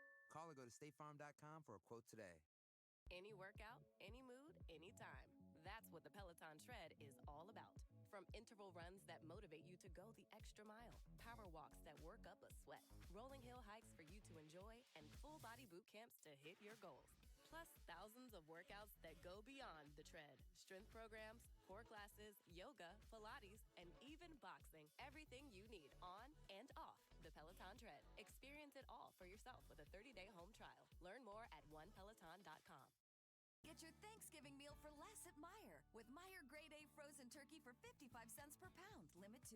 And shop our everyday low prices across the store on items like King's Hawaiian Rolls, Meijer frozen steamable sweet corn, and Meijer cream of mushroom soup. And get the same low Meijer prices no matter how you shop, in-store or online. Plus, get free delivery with your $25 purchase of Meijer, True Goodness, Fredericks by Meijer, or Purple Cow food products. Get your Thanksgiving meal for less at Meijer. Exclusions apply. See all the deals in the Meijer app.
Alright.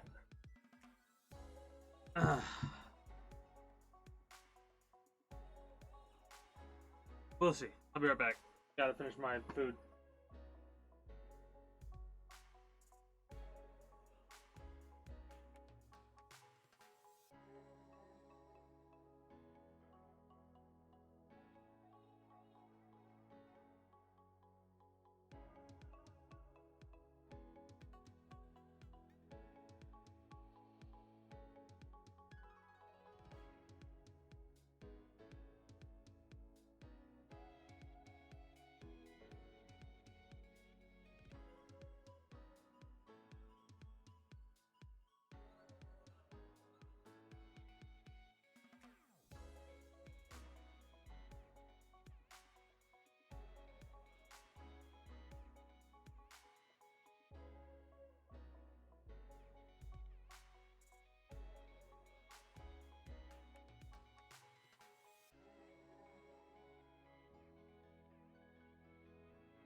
For a minute, I thought I was tearing down my damn thing. Alright, I have returned. And I come with ramen. So, what we're gonna do, we're gonna figure out if this is gonna wake me up. It probably will, because hot sauce and the ramen and all that. And I'll probably get my blood flowing. And it'll probably get me woken up. I'm kind of awoke, like, up a little bit more than I was previously. Because I'm, you know, awake. I'm gonna repeat about the ramen thing in a minute when this ad's over.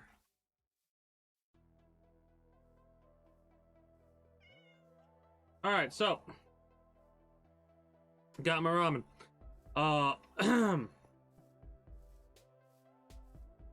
What I'm gonna do first is I'm going to...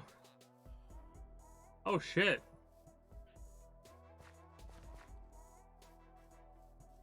I'm going to harvest all of this stuff, all the pumpkin, and all the watermelon.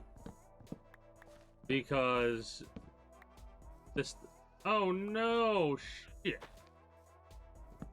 Because this stuff is pretty valuable to sell to the farming villagers. Not the coca seed, at least not yet. I haven't found a villager that's willing to buy coca seed. They're willing to buy wheat, corn, potato, beetroot, but nothing else. And this is gonna get pushed back a little bit into the future, right? Like I'm gonna push this back pretty far in to have like a lot more than even this 15, 16 amount that I get.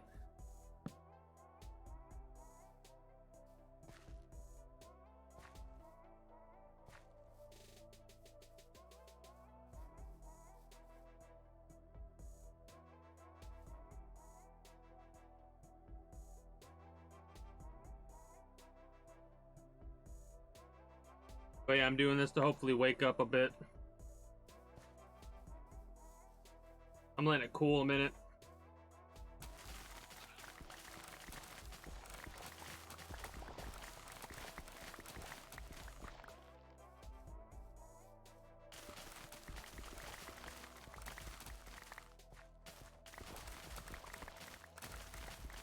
I'm also going to do this a little bit of a different way than I normally do it. Normally I harvest the whole crop and then plant it.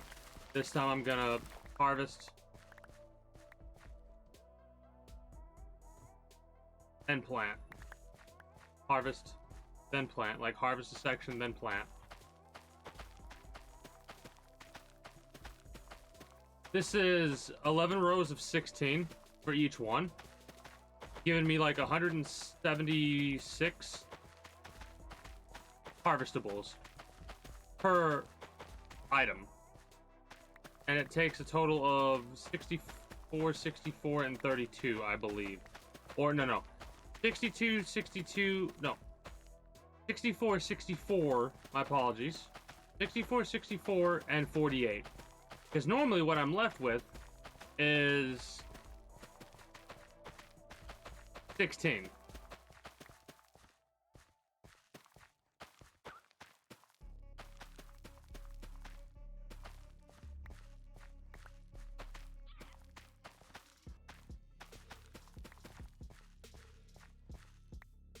And then the rest of the beetroot seeds, I can kind of just do this because I don't really have a means to make use of them.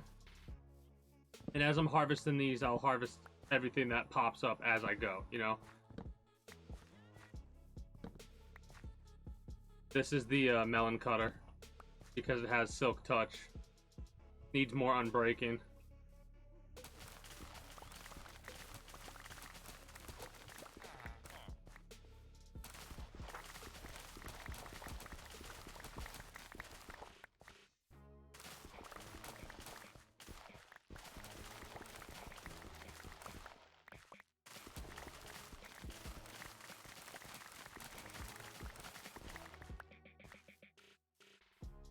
Probably the most melon I'm going to be able to harvest because of this method of doing it.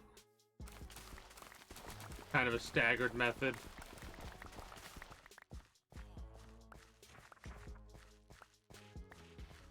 Way more potatoes than beetroot, unfortunately, because it's a 1-to-1 for beetroot, but it's not the same for things like potatoes and carrots and stuff like that. Which is fortunate, but I kind of wish beetroot gave you more than just 1 per, right? Like, look at, this is beetroot. This doesn't look like a 1 per plant.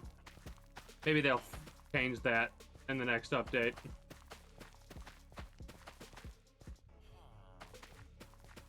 But this will show you what I meant when I said having 16 left over. Now, I could set it up in the future where it has a little bit more and it uses the entire thing. But thinking about it, 11, how does 11 divide into 3 stacks of 64? It doesn't. And the reason it doesn't is because 3 stacks of 64 is 180, 190... What is it? 192. Yeah, it's 192. 192 is not divisible by 11. If I'm not mistaken. Because it would have to, it would be like 144. 155. You know what I mean? And so on and so forth.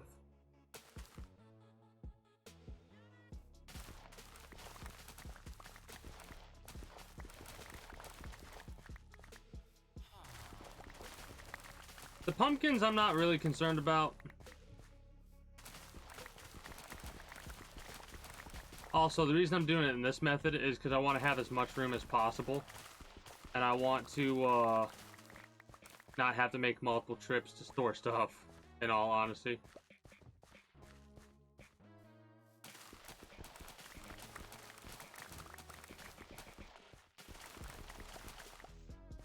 Because each little one that I do like this is saving me on like 2 stacks. Yeah, this is definitely going to be the most that I've gathered in one sitting. Because normally I step away. Why just listen to the weekend? And like, When you can play after I've harvested. But I kind of like this method of harvesting in all honesty. the weekend music It's has a fun little bit more efficient, I think. Buy it now on MetaQuest 2, ages 13 and up.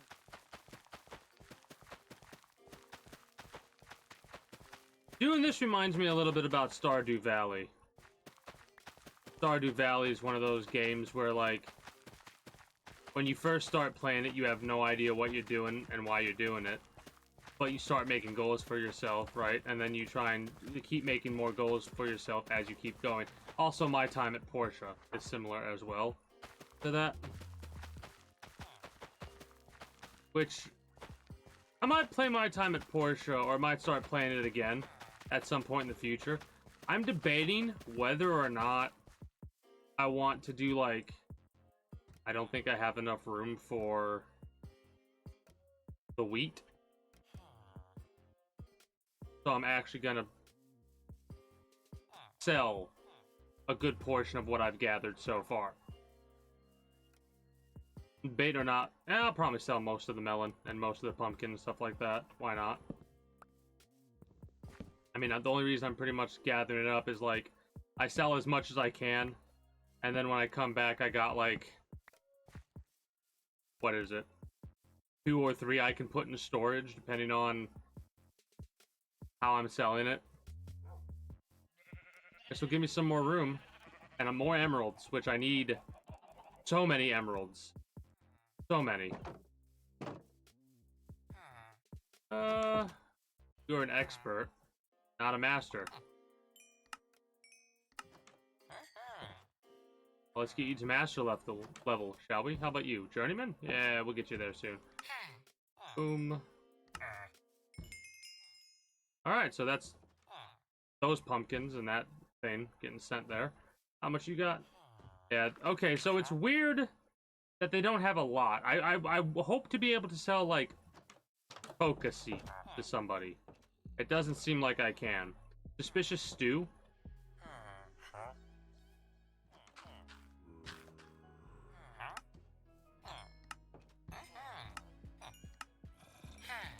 You can see why I'm not worried about making money, though. Over time, I'll be richer than rich. Hello, Jeff. Want some potatoes? Alright.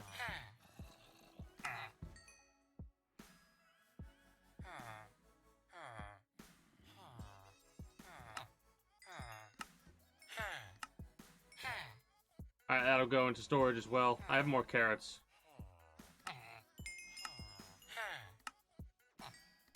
What's really cool is being able to sell things for experience.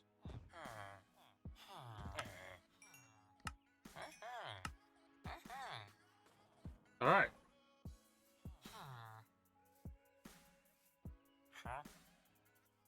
That's it, really? The only like changes are based on what they buy, and everything else is kind of the same. I haven't seen a full cake yet, I don't think.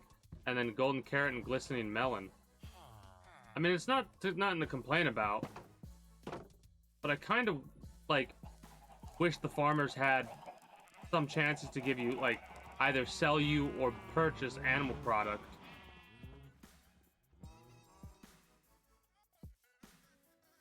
The wheat doesn't get sold because the wheat gets turned into bread or fed to my animals.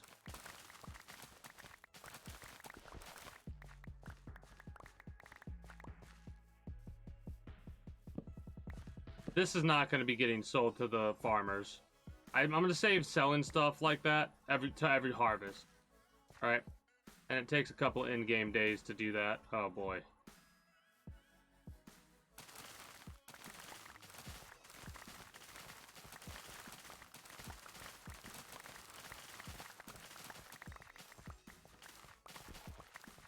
There's something so satisfying about that. I need to look up what I can do with glowberry. Because if it's only a couple of things, I'm probably going to have to get rid of the glowberry. Well, not have to get rid of it, but I'm going to want to.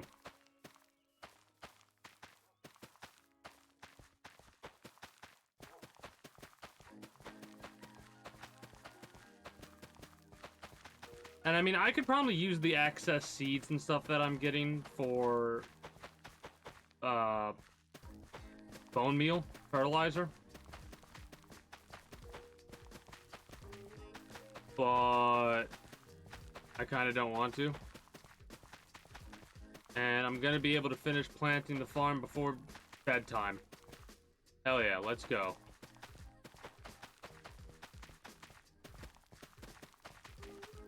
So it gives me enough time to, as soon as I wake up, to start doing the harvest. I'm not able to finish the harvest technically, but I'm able to start it. That's exciting. And now you might be wondering, what do you mean, finish it? Well, I don't need the coca seed right now, so that's like fine. As soon as I get a villager that buys coca seed, though, I'm in the money. I'm in the money. But this is to finish the harvest right here. The glowberry farm.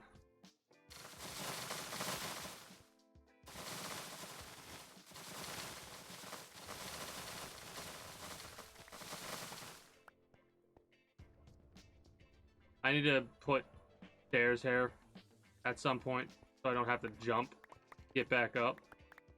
But this almost gives me a stack of glowberry. Actually, it gives me more than a stack at this point. That's pretty cool.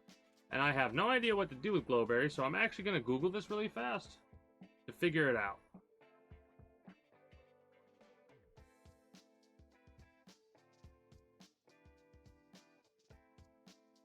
Please be like a key component in like potions that I want, please.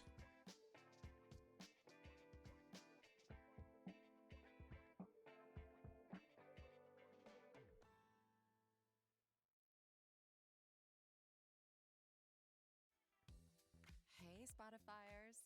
Click or tap the banner to listen to Discover Weekly, your weekly mixtape of fresh music. Enjoy new music and deep cuts picked just for you. Brought to you by the Weekend Music Pack on Beat Saber, featuring Take My Breath and more. Buy it now on MetaQuest 2, ages 13 and up. They give up a light level of 14. Personalized experience. So to help you remember, Liberty Mutual customizes your home insurance. They personalize this ad for Amber, who really misses boy bands from the 90s. Hey girl, I'm the cute one, here to tell you how Liberty Mutual customizes your home insurance so you only pay for what you need. I'm the heartthrob.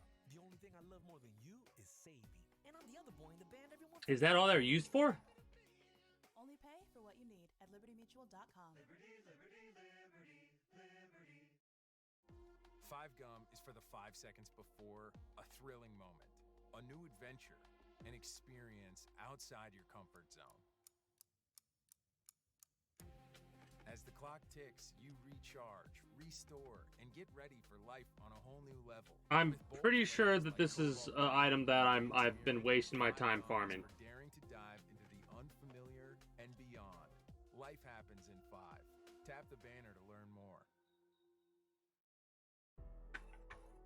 Yeah, kind of been wasting my time gathering these berries, but I'm gonna have in the warehouse.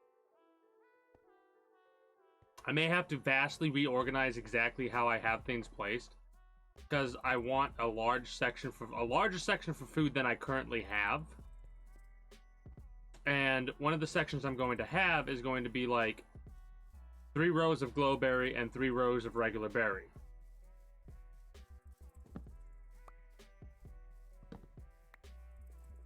Why do I need that many? I'm weird. And it fits the story that goes on in my head during the build of this. Basically, the idea behind it is I want to set up the houses to look like they have, like, storage and whatnot, right? And the warehouse is, like, emergency use in case the kingdom gets raided, then you got a food supply. You know what I mean? Like, see how there's 3 rows of carrots here? I, like, want to have a nice little, section of stuff. And I might have to sort this later down the line. Ugh. Ooh, we're getting close. No more harvesting with glowberries for the time being.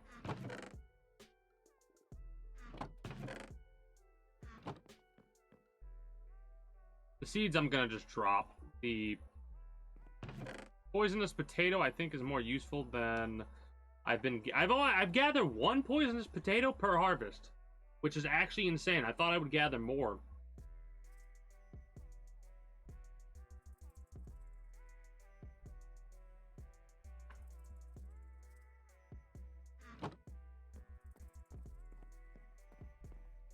Mind you, with an 11 by 16 farm, I'm amazed. Like, it's less than 1% chance to get a poisonous potato, it feels like. Especially with those odds that I've had so far. Where's my emerald at? Up here.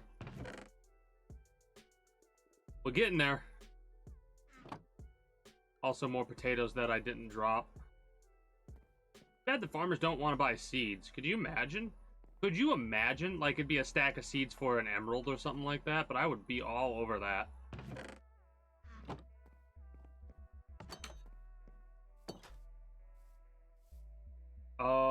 What do we do now?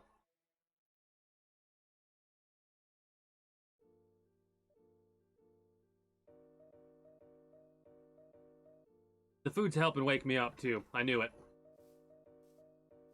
So here's what we're gonna do. We're gonna gather up the rest of this, gather our bed.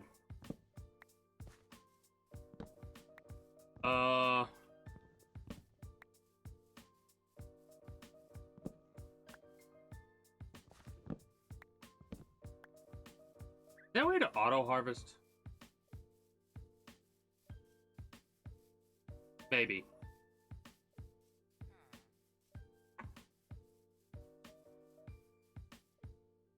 And I think we're gonna start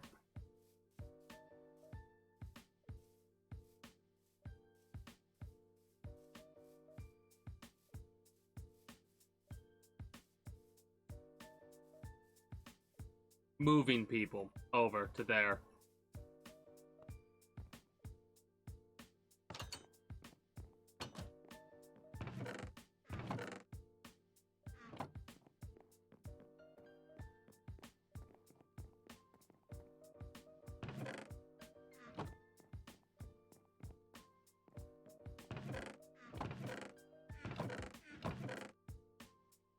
While I'm thinking about it,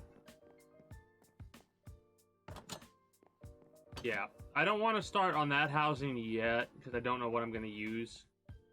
I don't want to use dark oak for everything, but it is the most plentiful wood.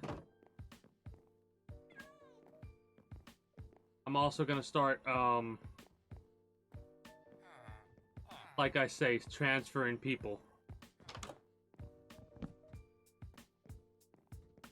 So I need to gather up like 10 beds.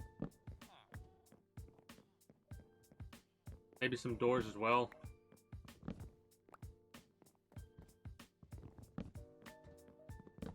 Kind of sad. I put so much work into this apartment complex, and it's like, it ended up DOA. I'm glad that I built something like this. It's just unfortunate that it didn't come to pass how I wanted it to.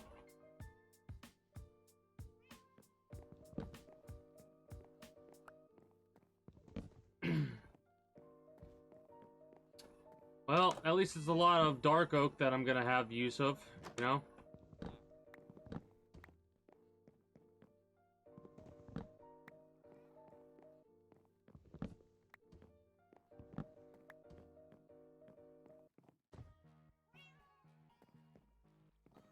What I need to do, I need to get fencing, like so, and get ready to block this off.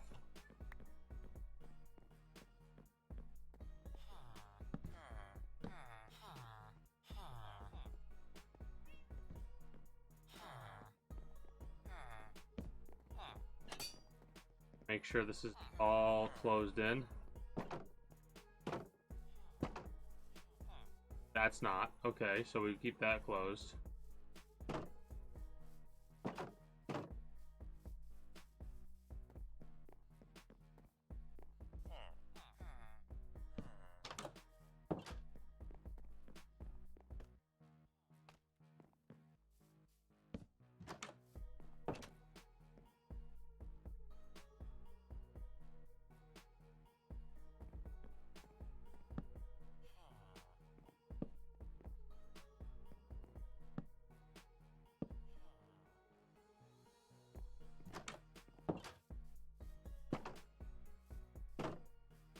All right.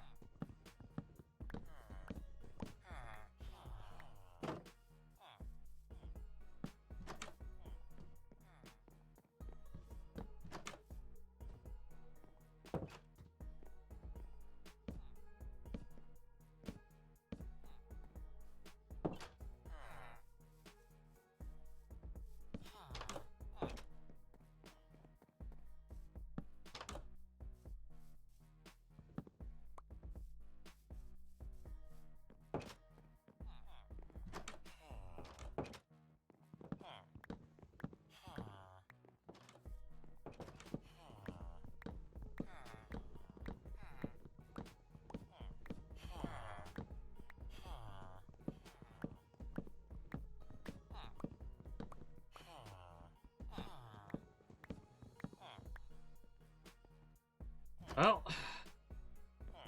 they're no longer living in the apartments.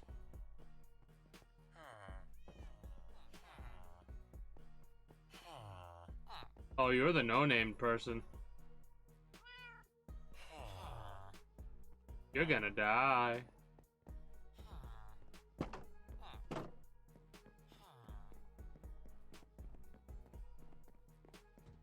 Oh man, such a shame.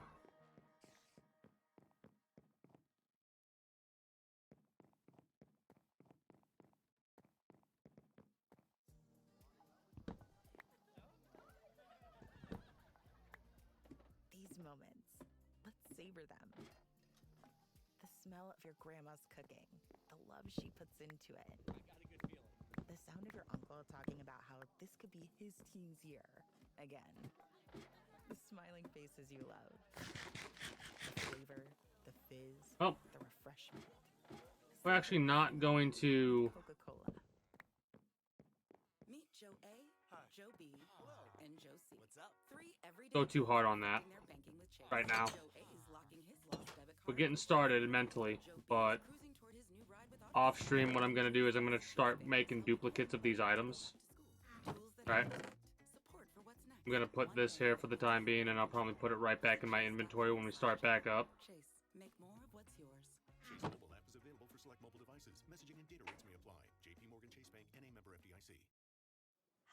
Danya from Carhartt Customer Service. I'm here to help you avoid a condition called, dang it, I wish I got my Carhartt sooner. So take my advice and get your shopping done early this year. Shop now at Carhartt.com or the Carhartt retailer near you.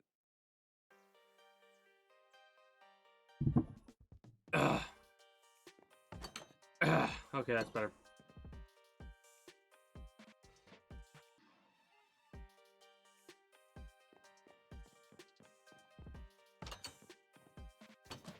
Anyways, yeah. Like that. I'll just end up doing something like that because I'm gonna put all this in here for the time being. Like everything that I'm currently gathering from the apartments. And I'm gonna start working on making duplicates of like the pickaxe, the shovel, the axe, so I at least have a spare in case I want to do a longer project than what I worked on today. I'm probably gonna make a couple more things of shears. It's gonna be a lot of AFK fishing and stuff like that that I'm gonna end up doing. And I'll probably, well, mind you, tomorrow I'm gonna be playing this, so I don't know what exactly I'm going to be doing tomorrow with this game.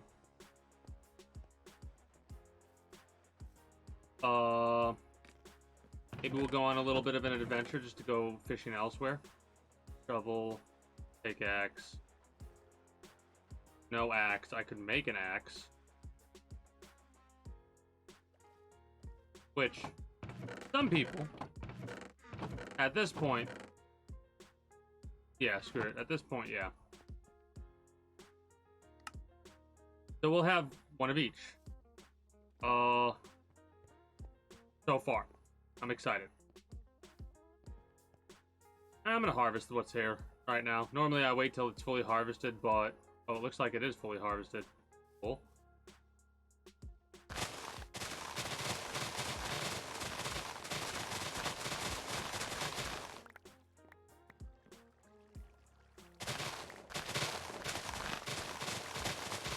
So basically I'm gonna do this busy work right here. And then the next time that I wake up in game is when I'm going to wrap it up. And then switch over to... I'm not sure what.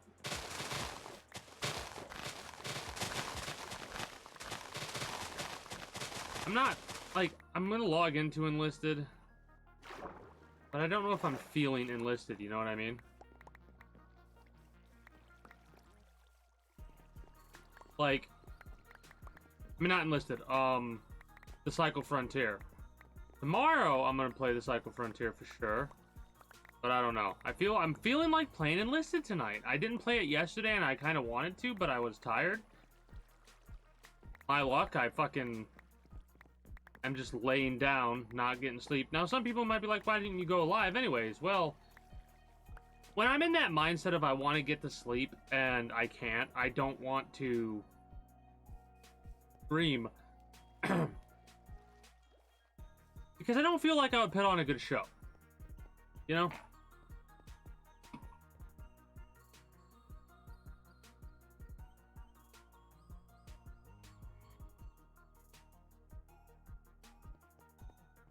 I'm going to experiment, and I'm going to try to put every enchantment on at one time. I know it probably won't work, but what I'm referring to is like with these things, I'm gonna get this everything in here currently up to efficiency 5, right? I'm gonna get that to efficiency 5, and then I'm gonna basically copy paste this there, and I'm gonna try and get it on at one time and see if I can actually do that. Too bad that's not a way to actually copy paste an enchantment, like maybe give a item to somebody and allow them to duplicate it. The papers for books, realistically.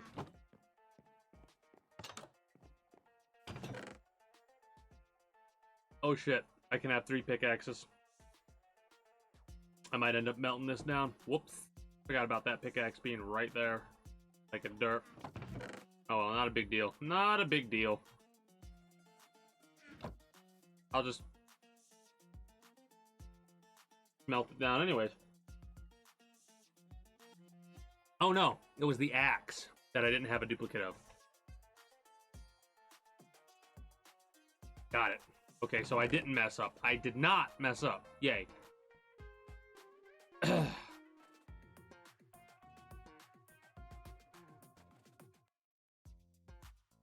Question.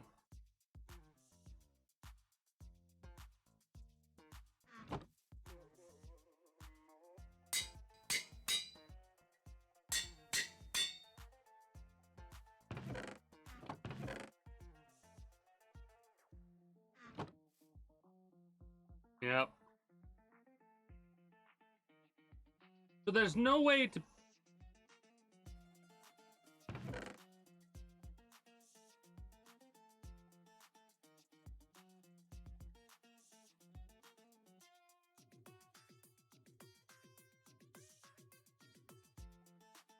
Fuck.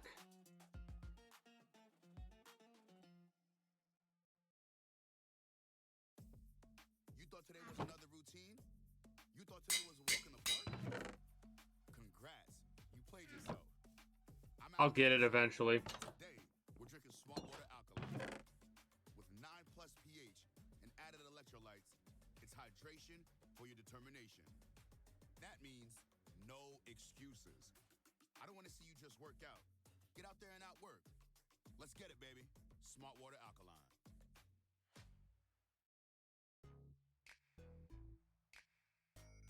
All right.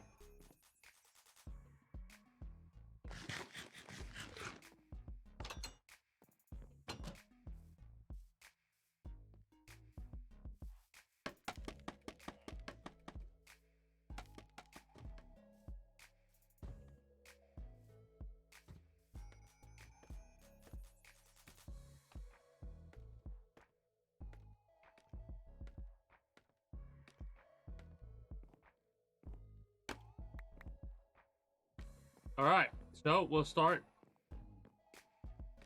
Hey, question. I know I have, what is it? Is it feather falling? Feather falling 4.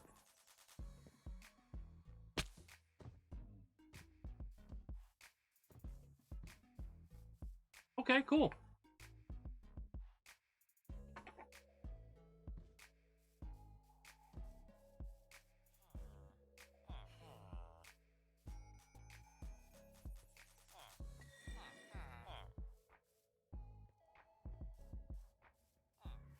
Yeah, I'm slowly gonna take the weaker, the lower grade or lower level villagers and move them to the locations that I need to move them. Dark oak. Is that jungle over there? Yeah, no, that's acacia. Acacia. That's jungle there. So birch. This is gonna be made out of stone though. This house and over here is gonna be made out of stone. With like smooth stone basements. And not enchanting tables. What's it called?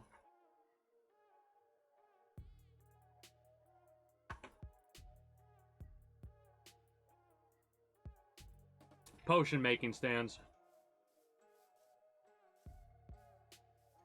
But yeah, the reason I might not have as much, I used to have a lot more emerald, but I spent a lot of it on stuff. Oh, I didn't use my wheat to farm, to animal husbandry stuff.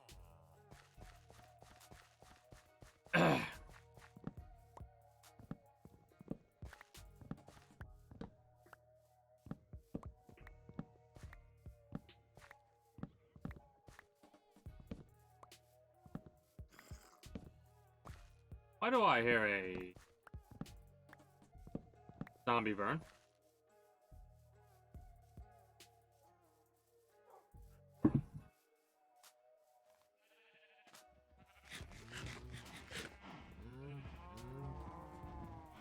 I didn't get wheat again. Idiot. Moron. Nincompoop.